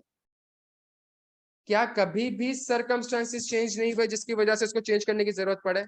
प्लस ये जो मुझे एक्सपायर्ड स्टॉक पता चले, इसका एक्चुअल प्रोविजन, इसके हिसाब से एक्चुअल प्रोविजन कितना बनता है, ये मेरा ऑडिट प्रोसीजर नहीं है, मेरा कोर्स ऑफ एक्शन है। एक्चुअल प्रोविजन कितना बनता है ये कोर्स ऑफ एक्शन है। एक्चुअल प्रोविजन को वेरीफाई करने के लिए मैं ये काम करूंगा, ये मेरा ऑडिट प्रोसीजर है। 10% प्रोविजन मेरा रैशनल क्या है इसका, ये कोर्स ऑफ एक्शन है। इसको वेरीफाई कैसे करूंगा, ये मेरा ऑडिट प्रोसीजर है। मैं आगे ऑडिट प्रोसीजर नहीं लिख रहा। कोर्स ऑफ एक्शन में भी ऑडिट प्रोसीजर आते हैं उमर कुरैशी साहब, लेकिन सवाल की रिक्वायरमेंट है कि आपने ऑडिट प्रोसीजर्स नहीं लिखने हैं। सवाल की रिक्वायरमेंट आप एक बार वापस से पढ़ लें, लिखा हुआ है audit procedures are not required. आज से पहले जो सवाल आते थे, जब वो उसमें कोर्स ऑफ एक्शन का कहता था तो हम ऑडिट प्रोसीजर भी लिखते थे। इस सवाल में वो कैटेगोरिकली आपको मना कर चुका है कि आपने ऑडिट प्रोसीजर नहीं लिखना है। ये समझने की कोशिश करें मैं क्या रहा हूं सर। मैं कह रहा हूं कि मैं 10% प्रोविजन का रैशनल चेक करूंगा। कैसे चेक करूंगा, ये ऑडिट प्रोसीजर है, ये नहीं बता रहा। एक्चुअल प्रोविजन को कंपेयर करूंगा, किससे कंपेयर करूंगा, जर्नल प्रोविजन से। और अगर कोई डिफरेंस आ रहा है तो इट मींस ये मिस स्टेटमेंट है। मेरा कोर्स ऑफ एक्शन ये होगा कि क्या ये मिस स्टेटमेंट पिछले साल प्रायर पीरियड से परटेन करती है कि नहीं करती। और अगर पिछले साल से परटेन करती है तो मेरा कोर्स ऑफ एक्शन ये होगा, मैं मैनेजमेंट को बोलूंगा, क्या करने के लिए बोलूंगा, रीस्टेटमेंट करे। और अगर पिछले साल से परटेन नहीं करती प्यारे बच्चों, तो मैं मैनेजमेंट बुक को बोलूंगा कि इस साल आप अपना प्रोविजन सही रिकॉर्ड कर लें। क्या यहां तक बात साथ समझिए। मैं ऑडिट प्रोसीजर नहीं बता रहा, ये मेरा कोर्स ऑफ एक्शन है। इसके बाद मेरी रिपोर्टिंग इंप्लीकेशन स्टार्ट होगी। या तो मैनेजमेंट ऐसा करेगी या मैनेजमेंट ऐसा नहीं करेगी। अगर मैनेजमेंट ऐसा नहीं करती तो ये मेरी मिस स्टेटमेंट है। मिस स्टेटमेंट मटेरियल होगा तो क्वालिफाइड, मटेरियल प्लस परवेजिव होगा तो एडवर्स ओपिनियन। क्या यहां तक बात समझ आती है आपको।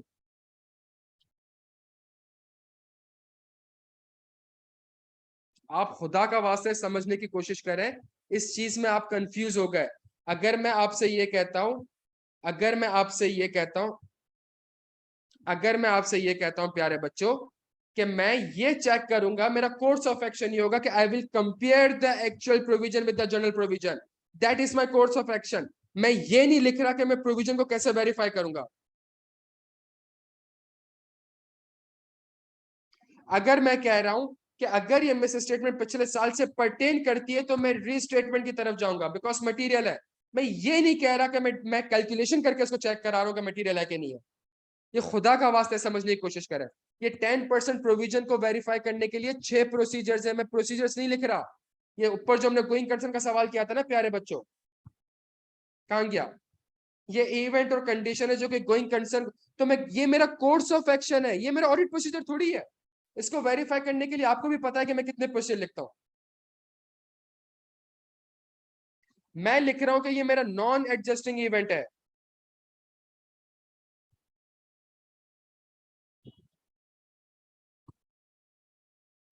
बच्चों के यहां तक बात समझ आ रही है, कि यहां तक बात समझ आ रही है।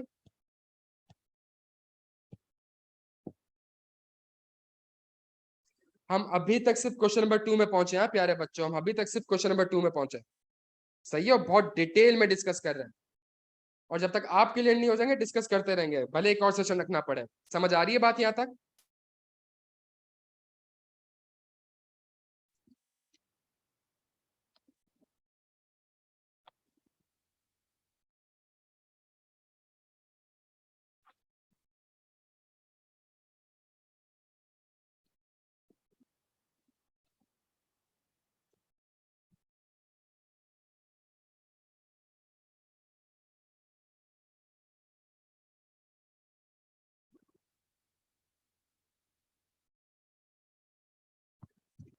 बच्चों यहां तक क्लियर है आप।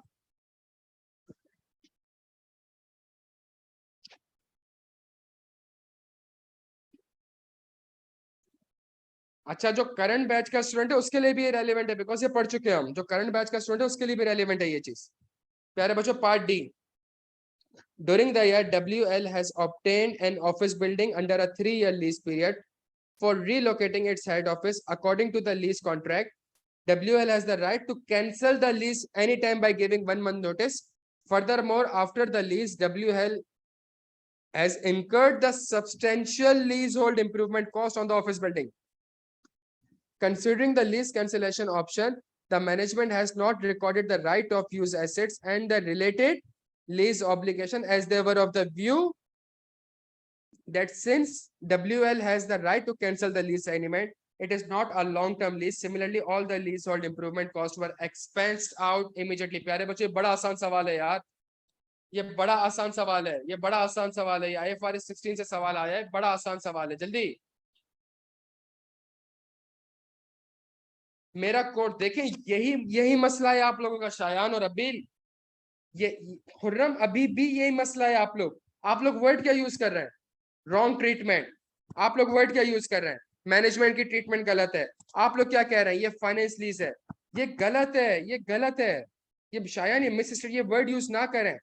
ये क्यों है मिस स्टेटमेंट, ये बताएं मुझे। अगर इसका जवाब मिल जाएगा आपको तो यही आपका कोर्स ऑफ एक्शन होगा।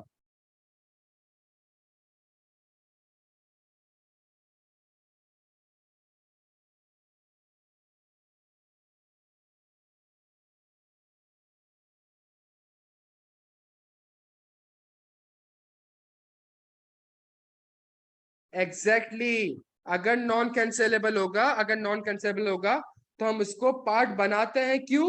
अगर रीजनेबल हो कि मैं ये ऑप्शन एक्सरसाइज, अगर मुझे पता है, मैं बेवकूफ तो थोड़ी हूं कि मैं 3 साल का एग्रीमेंट करके बैठा हुआ हूं और मैं अरबों रुपए खर्च करके बैठ चुका हूं। और जब मैं अरबों रुपए खर्च करके बैठ चुका हूं, मैं अब यही चीज, मेरा कोर्स ऑफ एक्शन क्या होगा? मेरा कोर्स ऑफ एक्शन एग्जैक्टली ये होगा कि जी मैंने ये असेस करना होगा कि क्या मैनेजमेंट वाकई में इन सारे एक्सपेंडिचर के बाद क्या क्या रैशनल है इस चीज का कि मैनेजमेंट लीज एग्रीमेंट टर्मिनेट कर देगी। मेरा कोर्स ऑफ एक्शन ये होगा, मैं इस तरीके से इसको लिखूंगा। शायद बिल्कुल जबरदस्त।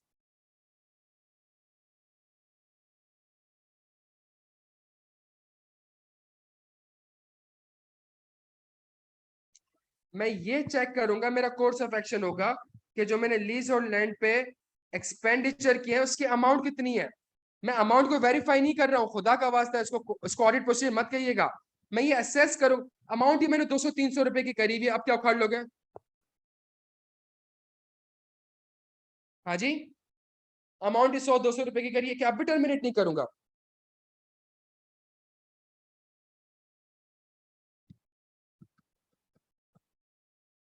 क्या यहाँ तक बात समझ आ रही? तो मेरा कोर्स ऑफ एक्शन ये होगा कि जो मेरे IFRS की रिक्वायरमेंट है, जो मेरे IFRS की रिक्वायरमेंट है प्यारे बच्चों, मैं उस चीज को देखूंगा, मैं उस चीज को असेस करने की कोशिश करूंगा। जो वहां पे टर्मिनोलॉजीज यूज करी है, मैं उस चीज को यहाँ पे कोर्स ऑफ एक्शन में लिखूंगा। मैं ऑडिट क्वेश्चन नहीं लिखूंगा, मैं ये लिखूंगा कि क्या वाकई में मैनेजमेंट ने इतना खर्चा किया है कि उससे ये लगेगा कि शायद ये चीज, शायद ये टर्मिनेट ना करे 3 साल से पहले। मैं अपना कोर्स ऑफ एक्शन इस तरीके से लिखूंगा प्यारे बच्चों। क्या यहां तक बात समझ आती है? और फिर अगेन मेरी रिपोर्टिंग इम्प्लीकेशन तो बिल्कुल सेम है कि मिस स्टेटमेंट है, मटेरियल प्लस परवेजिव है। मैं सारी चीज एग्जैक्टली सेम चीज लिखूंगा प्यारे बच्चों। क्या यहां तक बात समझ आती है?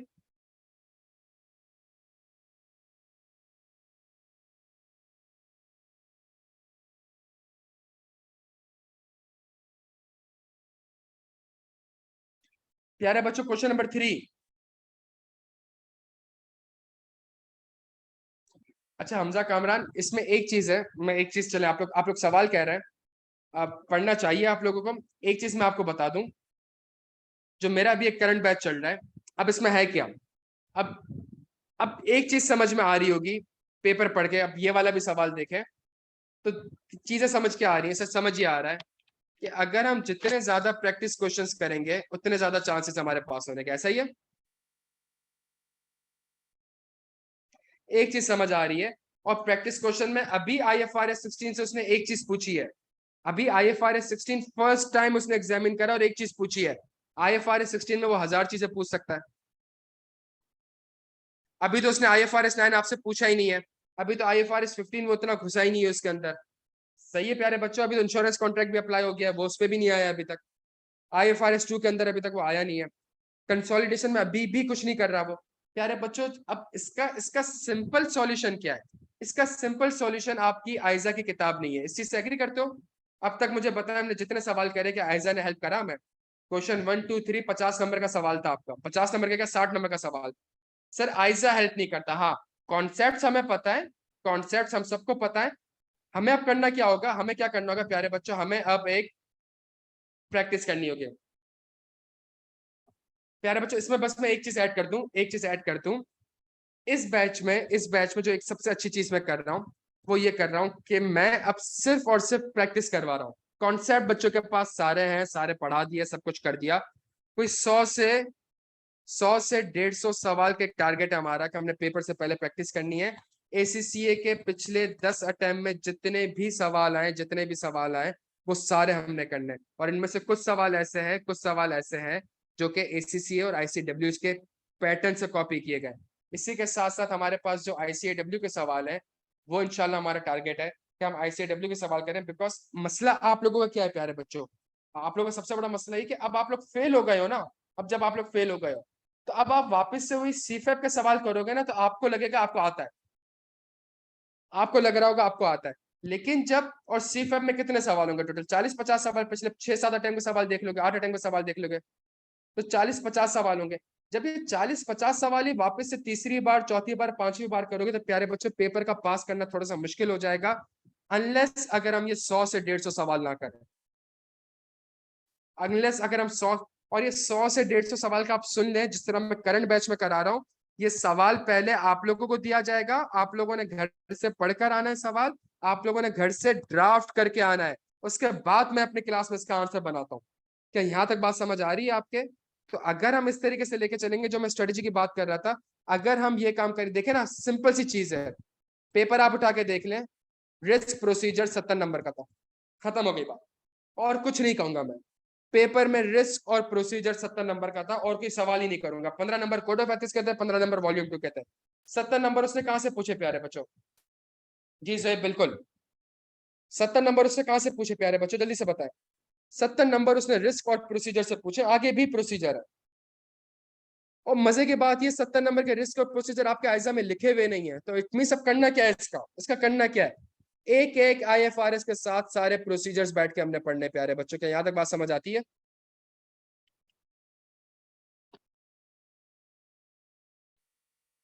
और अगर मेरी आपसे रिक्वेस्ट है, अगर हम हफ्ते के 10 आवर भी इन्वेस्ट कर लेना प्यारे बच्चों,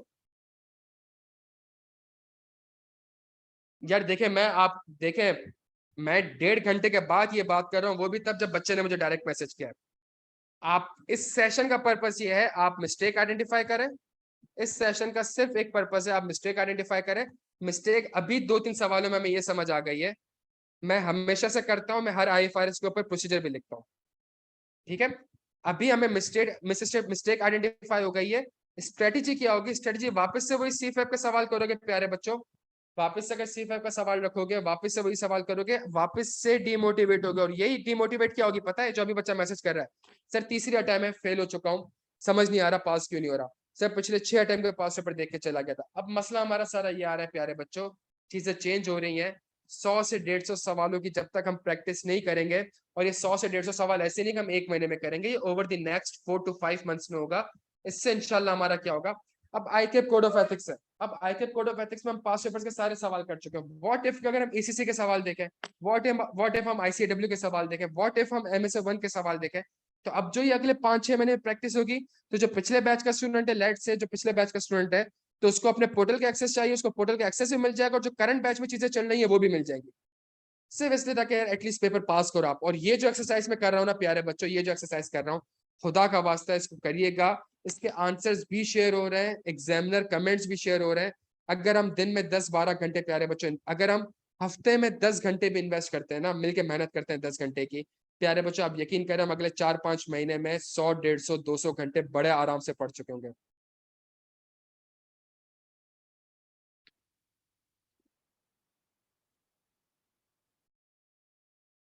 शायान, जितनी भी प्रैक्टिस सेशन होती है फिजिकल होती है, जितने भी प्रैक्टिस सेशन होते हैं फिजिकल होते हैं। परसों भी जो क्लास हुई थी वो फिजिकल हुई थी। बेफिक्र रहे इससे, आप लोगों से मुझे क्या चाहिए, आप जो बोलोगे, सर पोर्टल का एक्सेस वापस से रिवाइव कर दें, आपका अपना पोर्टल का एक्सेस आपको मिल जाएगा। जो इस बैच की क्लासेस चल रही है वो भी, उसका भी एक्सेस मिल जाएगा। मैं आपसे सिर्फ एक चीज चाह रहा हूँ, इस एक्सरसाइज को आपने सीरियसली लेना है प्यारे बच्चों, खुदा का वास्ता है, इस एक्सरसाइज को आपने सीरियसली लेना है। अगर इस एक्सरसाइज को आपने, ये नहीं, मेरे 100-150 सवाल कराने से कुछ नहीं होगा। होगा क्या कि अगर फॉर एग्जांपल हमारी सैटरडे को क्लास है, और सैटरडे को हमने एक सवाल करना है, और उस सवाल का एक एजेंडा है, वो आपसे मंडे या वेडनेसडे को शेयर कर दिया जाएगा, आपने उस वक्त तक पहले करना है इसको। तो हर वीक हम 2 से 3 सवाल की प्रैक्टिस करेंगे प्यारे बच्चों, और जब प्रैक्टिस करेंगे तो इंशाल्लाह उसके अंदर, अभी जो और एसीसीए का जो सवाल आता है वो पहला सवाल ही 50 मार्क्स का होता है। अभी जो मैं 2-3 सवाल करा चुका हूँ एसीसीए के, आप सोच नहीं सकते कि बच्चा सीफैब का सवाल करने के बाद वहां पे स्टक हो रहा है।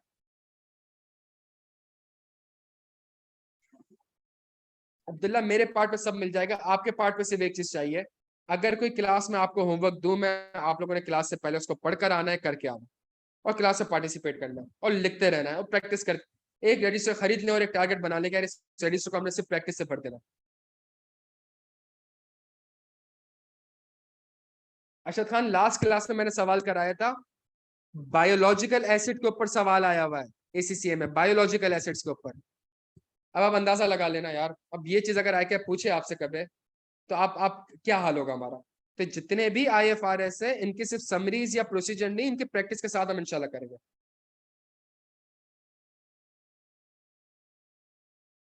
हाइब्रिड होगा, हाइब्रिड होगा प्यारे बच्चों, अगले 5 महीने से प्रैक्टिस होगी।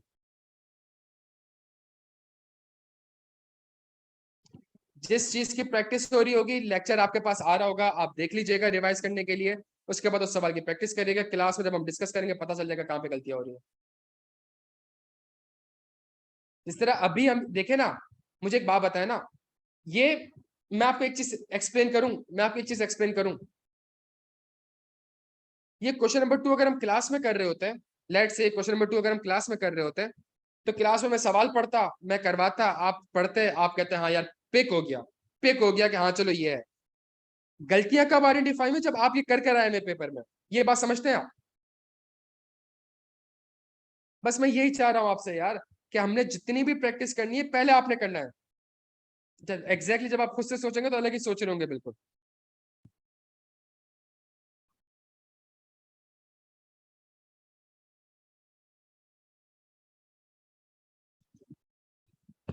बिल्कुल अलग से आइडेंटिफाई होगी प्यारे बच्चों। प्रैक्टिस सेशन के नाम से, एसीसीए प्रैक्टिस सेशन के नाम से एक एजेंडा आ रहा है, उसमें सवाल भी आ रहा है, उसमें सॉल्यूशन भी आ रहा है, उसमें सजेशन आंसर भी आ रहा है, उसमें एग्जामिनर कमेंट्स भी आ रहा है।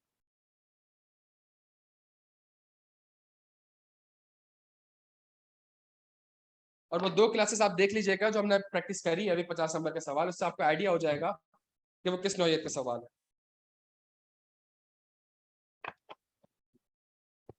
चले जी, क्वेश्चन नंबर 3। अगेन सवाल की रिक्वायरमेंट उसने चेंज करी है, और सवाल की रिक्वायरमेंट उसने कहा है evaluate the possibility of miss statement.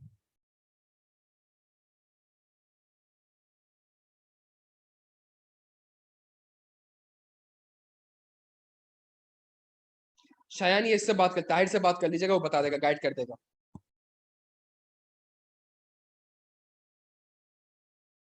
चले जी आ जाए।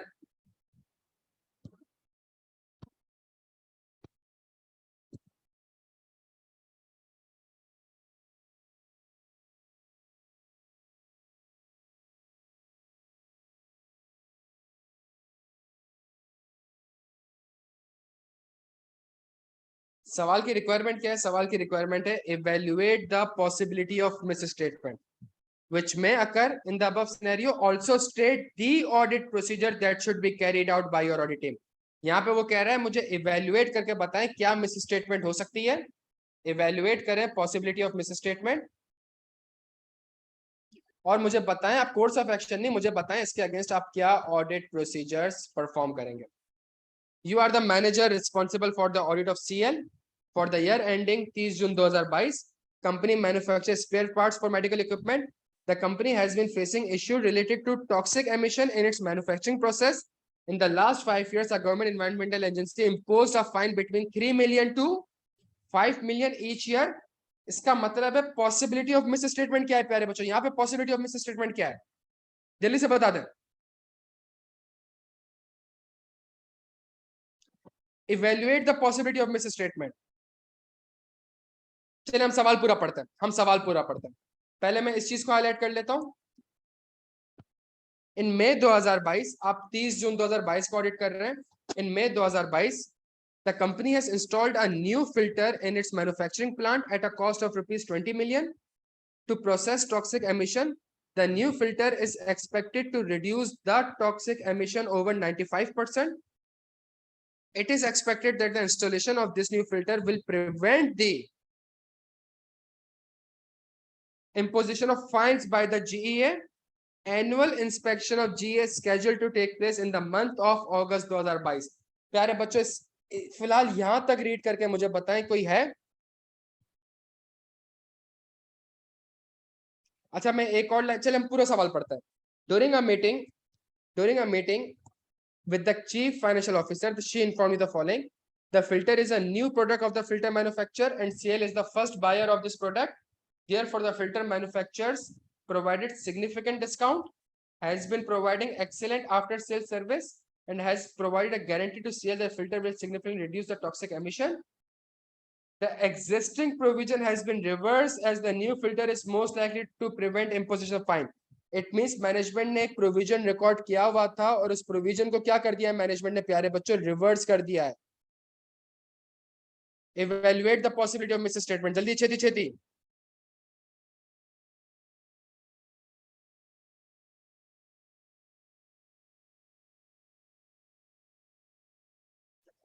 प्यारे बच्चों, evaluate the possibility of miss statement में मेरे पास जो फैक्टर है वो फैक्टर प्यारे बच्चों क्या है? फैक्टर ये है कि आपने 11 महीने तक तो पुराना इंस्टॉल किया हुआ था. 11 महीने तक तो पुराना इंस्टॉल हुआ था. आखिरी के लास्ट महीने में आपने न्यू फिल्टर इंस्टॉल किया है, तो एक महीने की बेसिस पे वो आपके पेनल्टी क्यों रिवर्स करेगा भाई? वो एक महीने के बेसिस पे आपकी पेनल्टी क्यों नहीं लगाएगा? 11 महीने तो आपने एनवायरमेंटल को नुकसान पहुंचाया है ना. तो evaluate the possibility of miss statement क्या है? देखिए यहां मसला आ रहा है प्यारे बच्चों, ये जो लिखना होता है ना, ये लिखना गलत है आपका. Evaluate the possibility of miss statement, तो मैं evaluate the possibility of miss statement कैसे कहूंगा? मैं कहूंगा the new filter is installed on May 2022. Before that, the old filter was used and therefore was subject to penalty.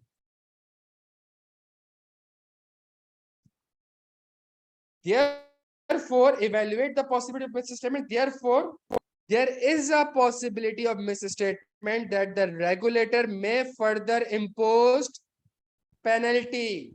That's it. प्यारे बच्चों, यहां तक बात समझ आती है? यहां तक बात समझ आती है? मेरा कोर्स ऑफ एक्शन क्या होगा? प्यारे जवाब दे दें यार, चले. यहां तक बात समझ आती है? ये इवेल्युएशन थी पॉसिबिलिटी ऑफ मिस स्टेटमेंट की.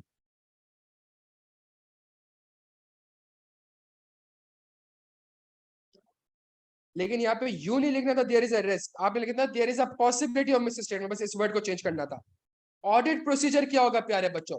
सबसे पहला ऑडिट प्रोसीजर आपका ये होगा, सबसे पहला ऑडिट प्रोसीजर ये होगा कि ये जो न्यू फिल्टर लगा है और जो ओल्ड फिल्टर था, मैं कार्बन ओमिशन जो मेरी हो रही है उसको कंपेयर कर लूंगा कि भाई ठीक है, मुझे मई के मंथ का, जून के मंथ का, जुलाई के मंथ का, अगस्त के मंथ का मुझे बता दे कार्बन एमिशन कितनी हुई है. अगर कार्बन एमिशन लेट से 1% हुई है और प्रीवियसली 3% होती थी, तो मैं कहूंगा हाँ, मैनेजमेंट का जवाब बिल्कुल सही है, मैनेजमेंट का क्लेम बिल्कुल सही है कि न्यू फिल्टर से. ये प्रोसीजर आपने लिखा था कंपैरिजन वाला. बच्चों क्या कर रहे हैं यार? एक कॉमन सेंस तो इस्तेमाल करें ना आप, एक कॉमन सेंस तो इस्तेमाल करें ना यार.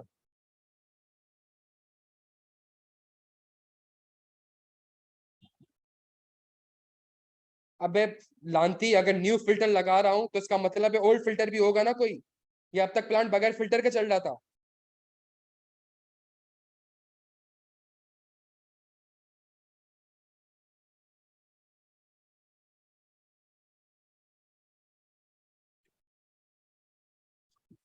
यहाँ जो ऑडिट प्रोसीजर आपको लिखने थे वो स्पेसिफिक लिखने थे और आपने थोड़े से जेनेरिक लिख दिया है.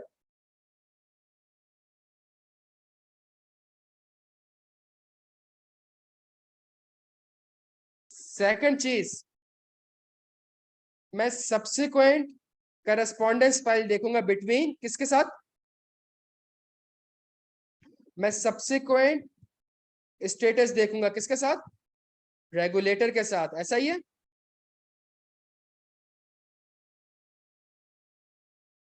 मैं रेगुलेटर के साथ, मैं ड्यूरिंग द ईयर की भी करस्पॉन्डेंस देखूंगा प्यारे बच्चों. मैं ड्यूरिंग द ईयर की भी करस्पॉन्डेंस देखूंगा. क्यों देखूंगा? बिकॉज 11 महीने तो मैं फक्टर भी करता रहा हूं ना एनवायरमेंट को. तो मैं ड्यूरिंग द ईयर की करस्पॉन्डेंस देखूंगा, इससे मुझे पता चल जाएगा क्योंकि पेनल्टी लगने के चांसेस है कि नहीं है।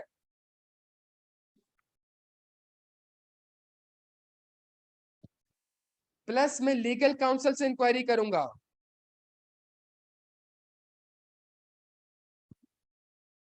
ये प्रोसीजर मुझे लिखना है, इसमें 2 से 3 प्रोसीजर बड़े स्पेसिफिक थे, वो स्किप कर दिया आपने।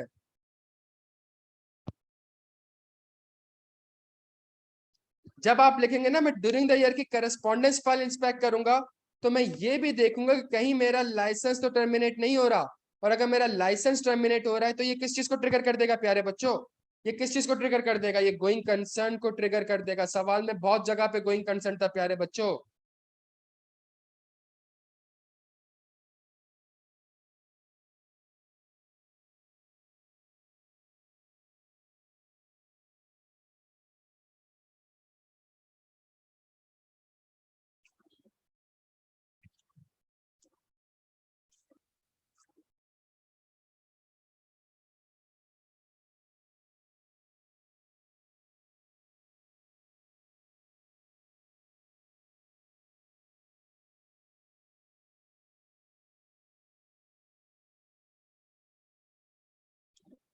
सेकंड सबसे बड़ा मसला, सेकंड सबसे बड़ा मसला,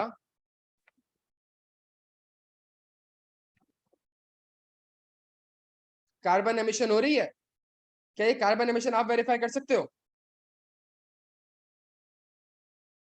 प्यारे बच्चों कोर्स ऑफ एक्शन बताते हैं। मतलब रिस्क क्या है? रिस्क है कि मैनेजमेंट जो carbon emission evaluate the possibility of miss statement, कि जो मैनेजमेंट कार्बन एमिशन रिपोर्ट कर रही है वो करेक्ट ना हो। प्यारे बच्चों आइजा 620 auditor expert.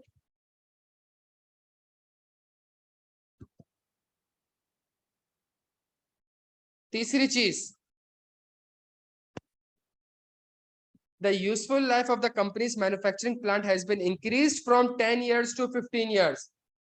The useful life of the company's manufacturing plant has been increased from,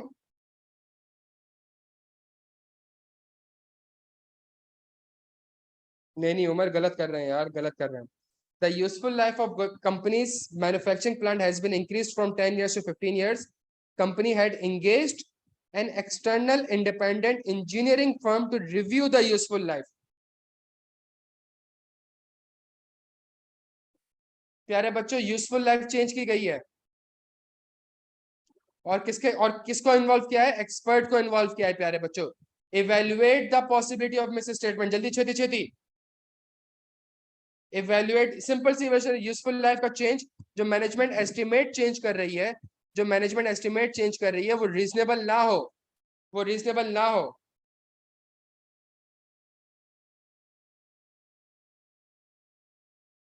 Shayan गलत लिख रहे हैं आप मेरा प्यारा बच्चा। यूजफुल लाइफ अकाउंटिंग एस्टिमेट है, अकाउंटिंग पॉलिसी नहीं है। अकाउंटिंग पॉलिसी तब चेंज करता हूं जब रिलायबल होती है, अकाउंटिंग एस्टिमेट तब चेंज करता हूं जब सर्कमस्टांसिस चेंज होता है।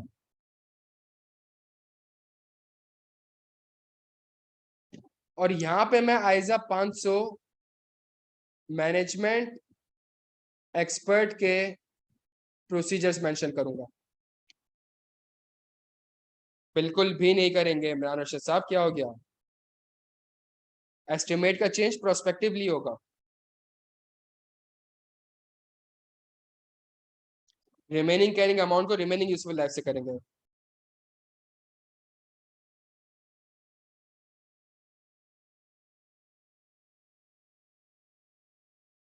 यार ये क्लियर है अकाउंटिंग पॉलिसी अकाउंटिंग, ऐसी तो क्लास में भी बैठ के पढ़ाता था यार, क्या हो गया भाई? बच्चों ये तो ना करो यार। अब ये नहीं बोलना कि ये भी नहीं पढ़ा हुआ हमने एफआर में।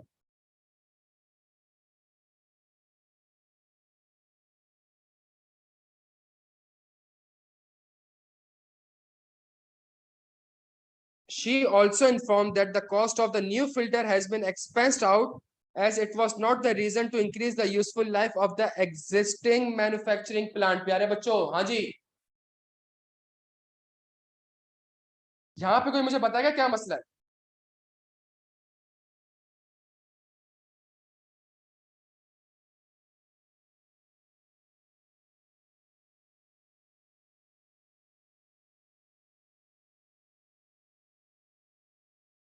प्यारे बच्चों सबसे बड़ा देखिए उसका सवाल, उसका उसका रीजन सही है। वो रीजन क्या कह रही है? वो रीजन कह रही है इससे मेरी यूजफुल लाइफ तो नहीं बढ़ रही।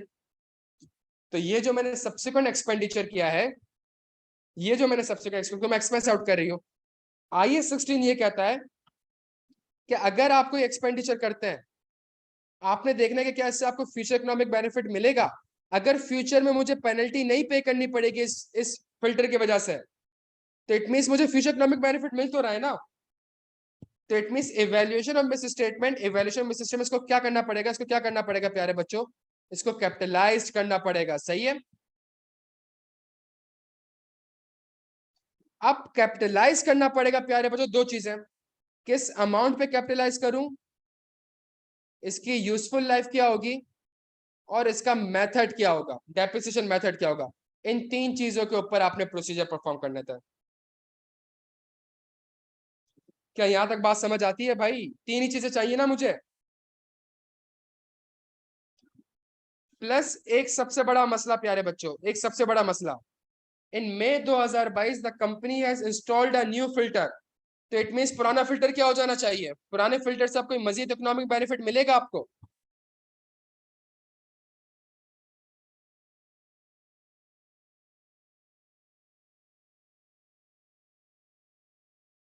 एग्जैक्टली ओल्ड फिल्टर को आपने इम्पेयर्ड करना पड़ेगा। ओल्ड फिल्टर को प्यारे बच्चों आपको क्या करना पड़ेगा? इम्पेयर्ड करना पड़ेगा। आप खुद सोचे ना, अगर एक दीवार बनी हुई है, मैं दीवार तोड़ के नई दीवार बनाता हूं, तो पुरानी दीवार को तो मुझे खत्म करना पड़ेगा ना, जीरो पे रिकॉर्ड करना पड़ेगा। इसी तरीके से अगर मैंने ओल्ड फिल्टर निकाल दिया, उमर कुरैशी अगर 10 साल बाद डिस्पोज ऑफ करेंगे तो 10 साल तक 100 मिलियन की अमाउंट रहने दोगे एफएस में? अगर 10 साल बाद डिस्पोज ऑफ करेंगे तो क्या उसको 10 साल तक तुम रहने दोगे? बस जबरदस्त। प्यारे बच्चों सवाल समझ आ रहा है? ये सवाल सवाल में जिसने आपसे ऑडिट प्रोसीजर भी पूछे, बड़े ही स्पेसिफिक पूछे।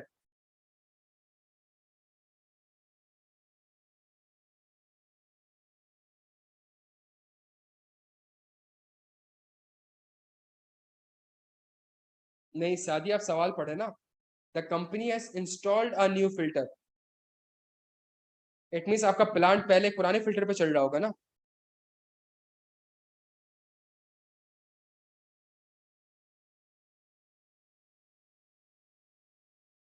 हम एक्सचेंज थोड़ी कर रहे हैं भाई।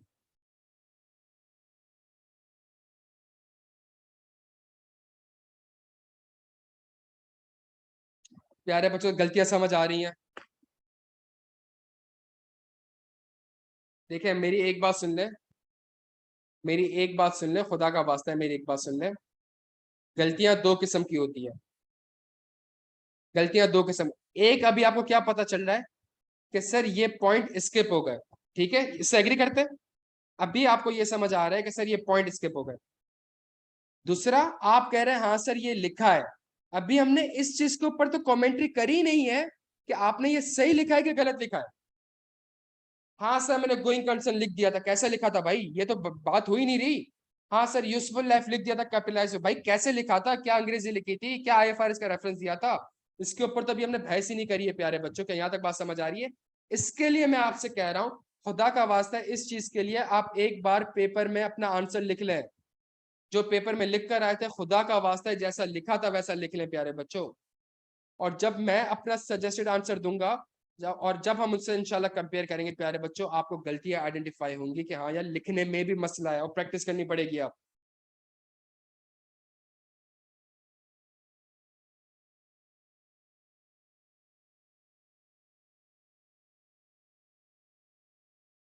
बच्चों क्लियर हो यहाँ तक?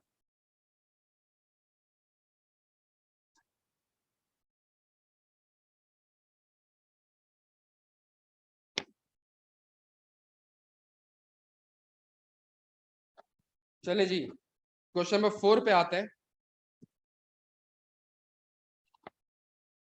ये एक आसान सवाल था, और इसमें बच्चों को 10 मार्क्स आराम से मिल सकते थे। ये एक आसान सवाल था। अच्छा पिछला सवाल भी आसान था, सिर्फ टेक्निक क्या थी? Evaluate the possibility of miss statement. I cap के जितने भी पास पेपर देख लेंगे, उसने कहीं नहीं पूछा, ACCA में पूछता है वो।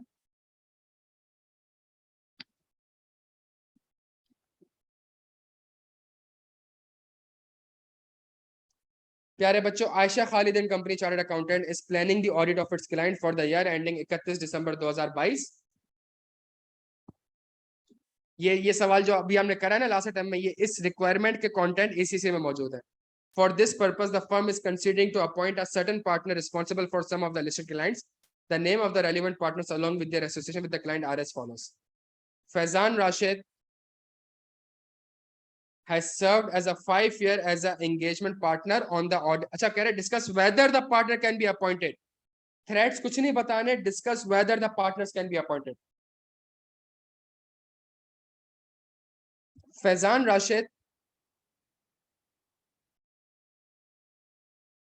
सर्व कर चुका है डीएल में कितने साल तक प्यारे बच्चों? 5 साल तक। The firm has transferred him to the taxation department as part of the firm's rotation policy, where he would also be responsible for filing of DL annual tax returns। ऐसा ही है भाई।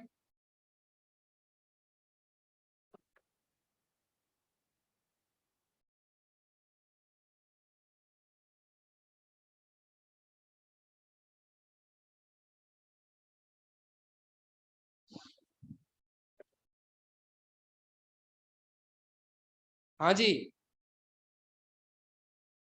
क्या इसको आप करवा सकते हैं?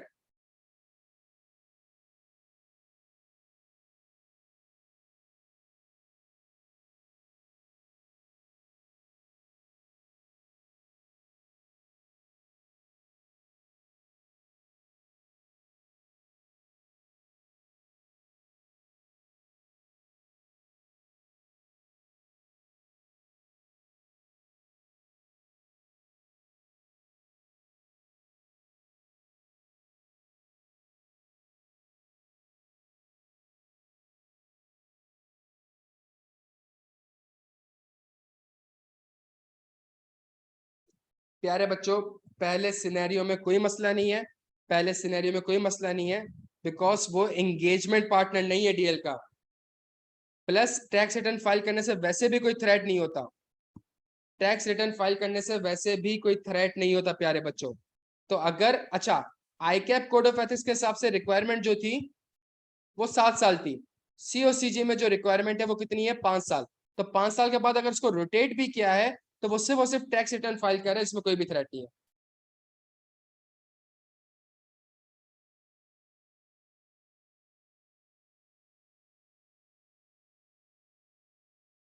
पार्ट 2 बताएं भाई जल्दी से। Saad Akbar has recently been promoted as a partner from senior manager. He has been in various managerial roles for the audit of Aladdin Limited for the last 5 years. Before being promoted to the partner, the firm is considering to appoint Saad as the engagement partner of AL। हाँ जी,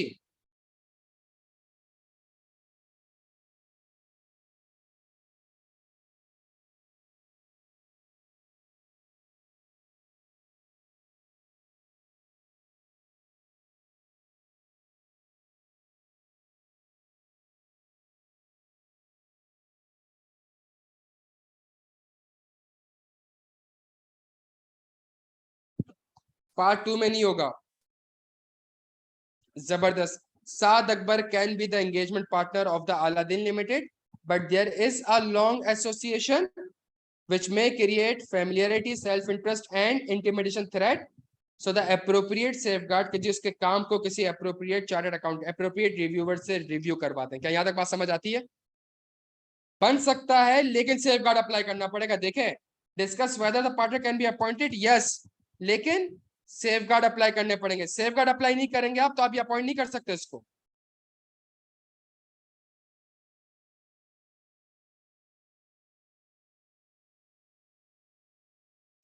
Shayan, part 2 में वो आपसे पूछ ही नहीं रहा कितने साल के लिए बन सकता है। सुनिएगा मेरी बात को, पार्ट 2 में तो वो आपसे पूछ ही नहीं रहा कितने साल के, तो आप क्यों लिख रहे हैं इस चीज को? आप लिखे साद अकबर अपॉइंट हो सकता है, खत्म। और अपॉइंट होगा तो लॉन्ग एसोसिएशन है तो सेफ गार्ड अप्लाई करेगा तभी अपॉइंट होगा, वरना अपॉइंट नहीं होगा। अपेरेंटली मुझे लग रहा है बच्चों ने थ्रेड सेफ गार्ड बताए थे।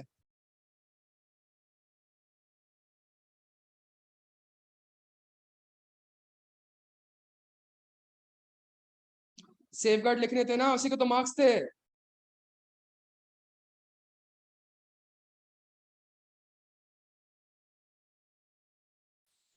नहीं बोला नहीं है लिखने को, बट बोल क्या रहा है, discuss whether the partner can be appointed.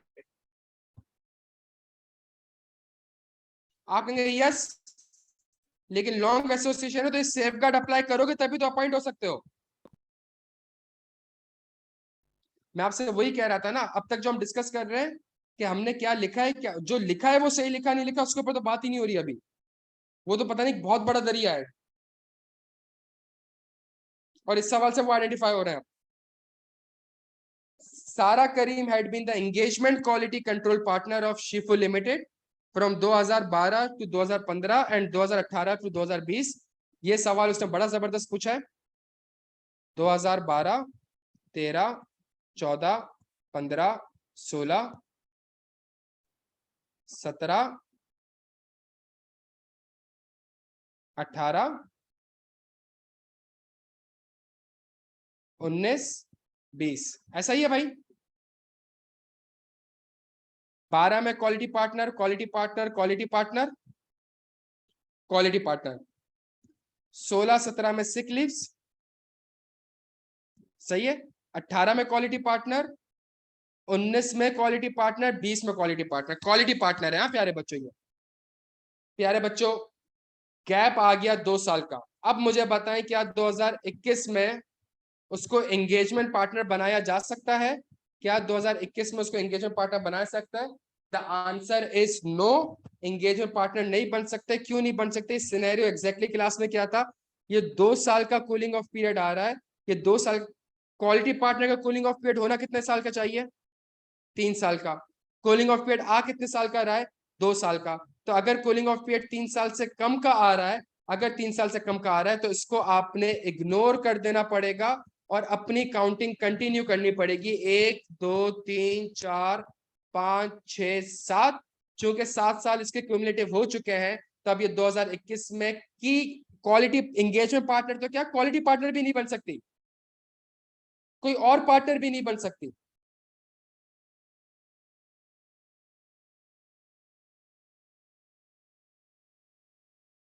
क्या यहां तक बात समझ आती है प्यारे बच्चों?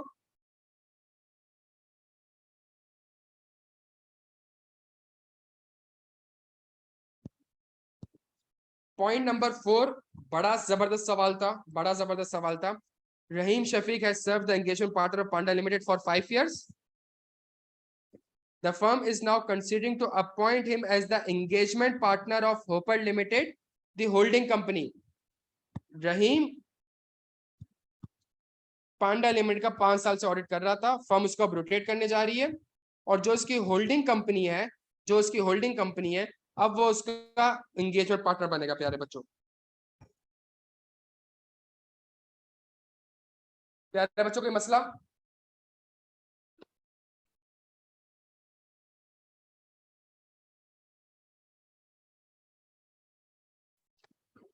यारे बच्चों आपको यहाँ पे इस चीज के आंसर के लिए, इस चीज के आंसर के लिए आपको 2 डेफिनेशन आईके के कोड ऑफ एथिक्स से लिखनी थी।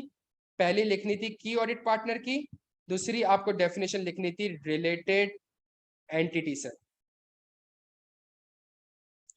की ऑडिट पार्टनर कौन सा होता है? Engagement partner, quality partner, technical partner और एनी अदर पार्टनर जो कि एंगेजमेंट को इन्फ्लुएंस कर सके। तो अगर रहीम साहब होल्डिंग कंपनी के एंगेजमेंट पार्टनर हैं और यहाँ पे कोई और एंगेजमेंट पार्टनर है, इट मींस रहीम साहब यहाँ पे ग्रुप रिपोर्टिंग इंस्ट्रक्शंस भेजेंगे, ऐसा ही है। तो टेक्निकली स्पीकिंग वो इसके ऊपर और इसके रिजल्ट्स यहाँ पे मर्ज होंगे, इसके और जिसके ऊपर वो ओपिनियन देंगे, तो टेक्निकली स्पीकिंग वो इस एंगेजमेंट को इन्फ्लुएंस कर रहा है। Plus IK code of ethics कहता है कि आप जिस कंपनी को ऑडिट करते हैं उस कंपनी का आपको नहीं सिर्फ थ्रेट और सेफगार्ड नहीं करना होता, बल्कि उसकी होल्डिंग कंपनी, उसकी सब्सिडरी कंपनी, होल्डिंग की सब्सिडरी, एसोसिएट्स, इसके ऊपर भी थ्रेट्स एंड सेफगार्ड को अप्लाई करना होता है। क्या यहाँ तक बात समझ आ रही है प्यारे बच्चों? तो इस सवाल के लिए पहले आपको कॉन्सेप्ट डिलीवर करने थे और फिर आपने कहना था कि जी अगर तो वो इन्फ्लुएंस कर सकता है या थ्रेट मौजूद है तो वो एंगेजमेंट पार्टनर नहीं बन सकता, अदरवाइज बन सकता है। क्या यहाँ तक बात समझ आती है प्यारे बच्चों?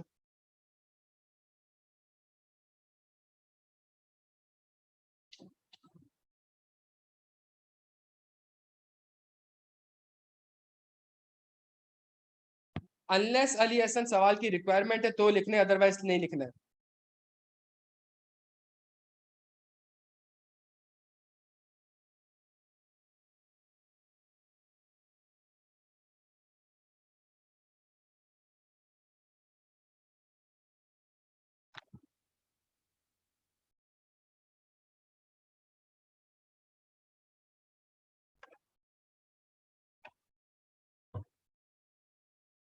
बच्चों यहां तक क्लियर है हम सारे?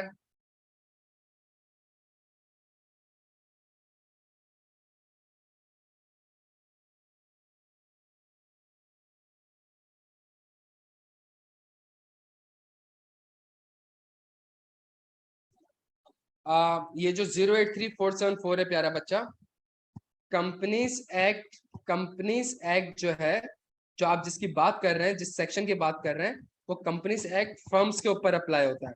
वो कहता है अगर किसी भी, अगर जो प्रोविजन मैंने आपको दिए हुए, उस प्रोविजन में कहीं नहीं लिखा हुआ कि आप 5 साल से ज्यादा पार्टनर बन सकते हो, उस प्रोविजन में कहीं नहीं लिखा हुआ।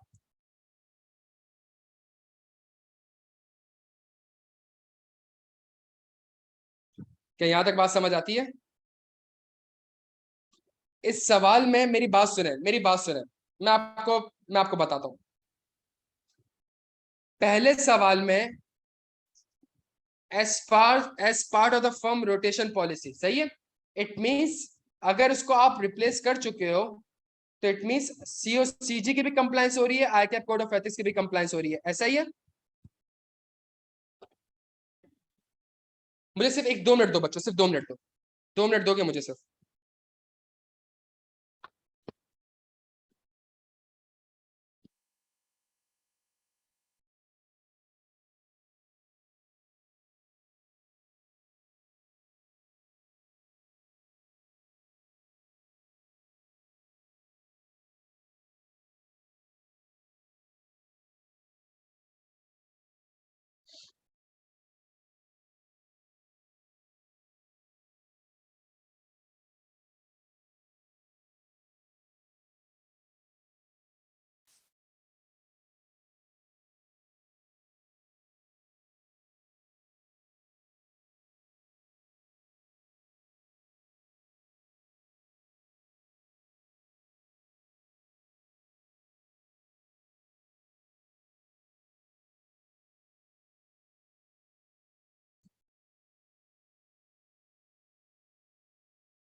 जी बच्चों आ जाए।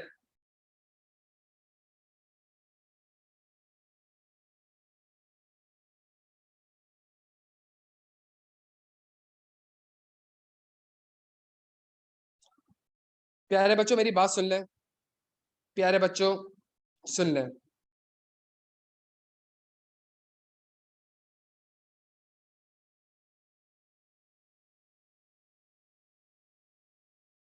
आवाज आ रही है सबको?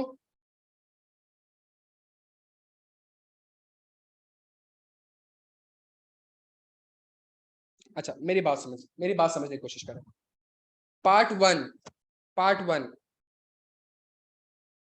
क्या सीओसीजी एप्लीकेबल है?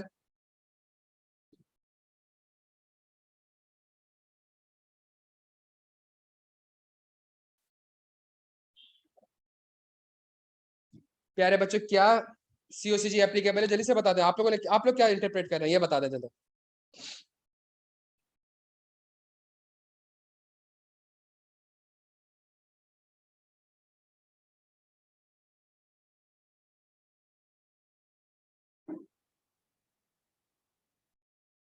बच्चों मेरी एक बात समझने की कोशिश करें, खुदा का वास्ता समझने की कोशिश। सवाल के request discuss whether the partner can be appointed,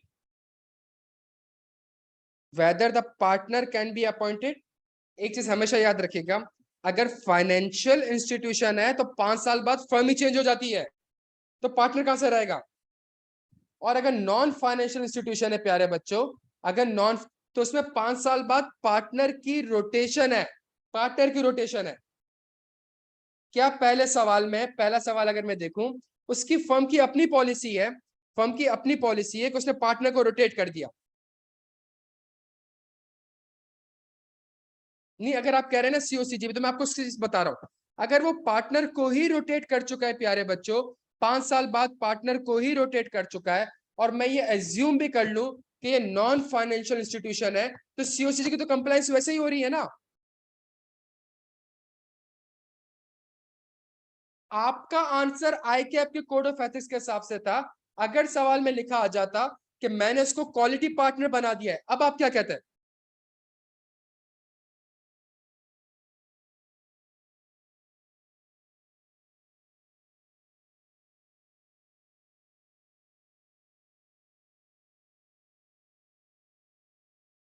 Sadia बिल्कुल सही है, बिल्कुल सही है। वो कह रहा है कि इस पार्टनर को अब आप टैक्स के सेक्शन में लेके आ चुके हैं। जब आप टैक्स के सेक्शन में इसको लेके आ चुके हैं प्यारे बच्चों, तो आप बताएं कि क्या वो पार्टनर अपॉइंट हो सकता है टैक्स में। बिल्कुल हो सकता है।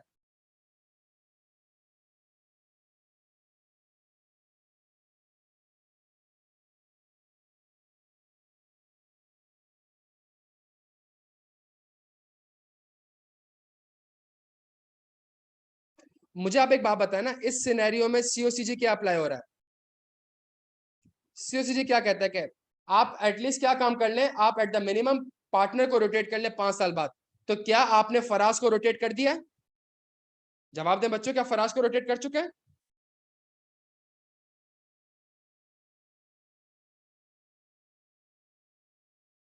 बच्चों आवाज आ रही है। सर अगर आप फराज को रोटेट कर चुके हैं, तो क्या आप सीओसीजी की कंप्लायंस कर चुके हैं।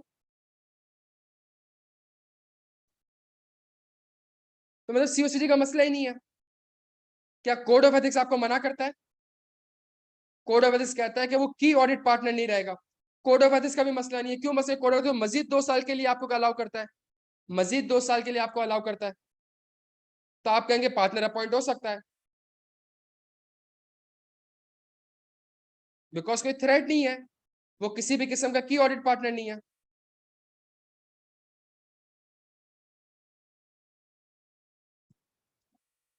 पार्ट 2 में कोई मसला है। पार्ट 2 तो प्योरली कोड ऑफ एथिक्स है प्यारे बच्चों। पार्ट 2 तो प्योरली कोड ऑफ एथिक्स है, सीओसीजी का तो जिक्र भी नहीं करना इसमें। ऐसा ही है, बिकॉज अभी अभी तो पार्टनर बना है।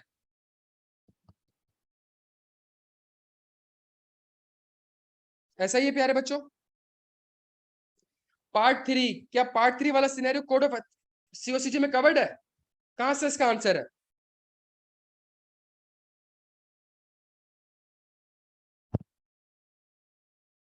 क्या .4 कोड ऑफ एथिक्स, सीओसीजी है ही नहीं इसके अंदर यार।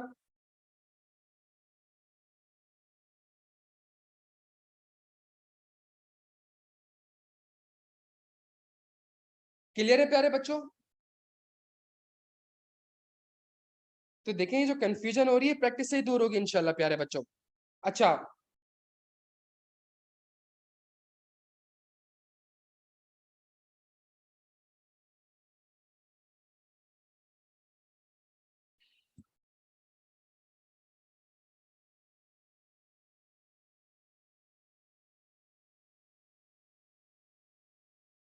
बिल्कुल बिल्कुल बिल्कुल मेरे दोस्त, बिल्कुल।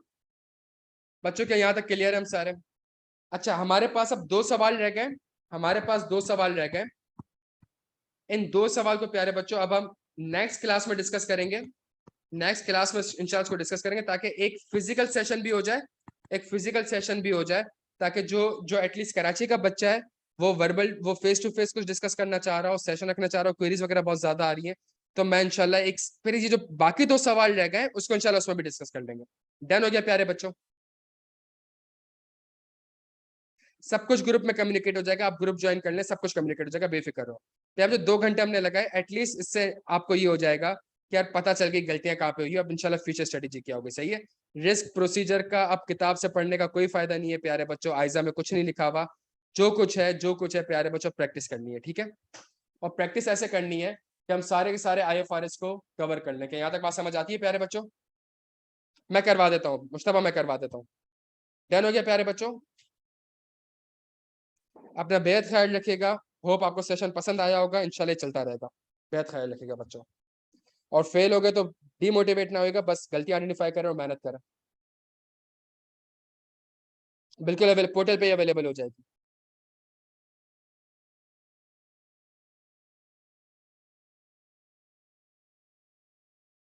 अल्लाह कामयाब करे बच्चों।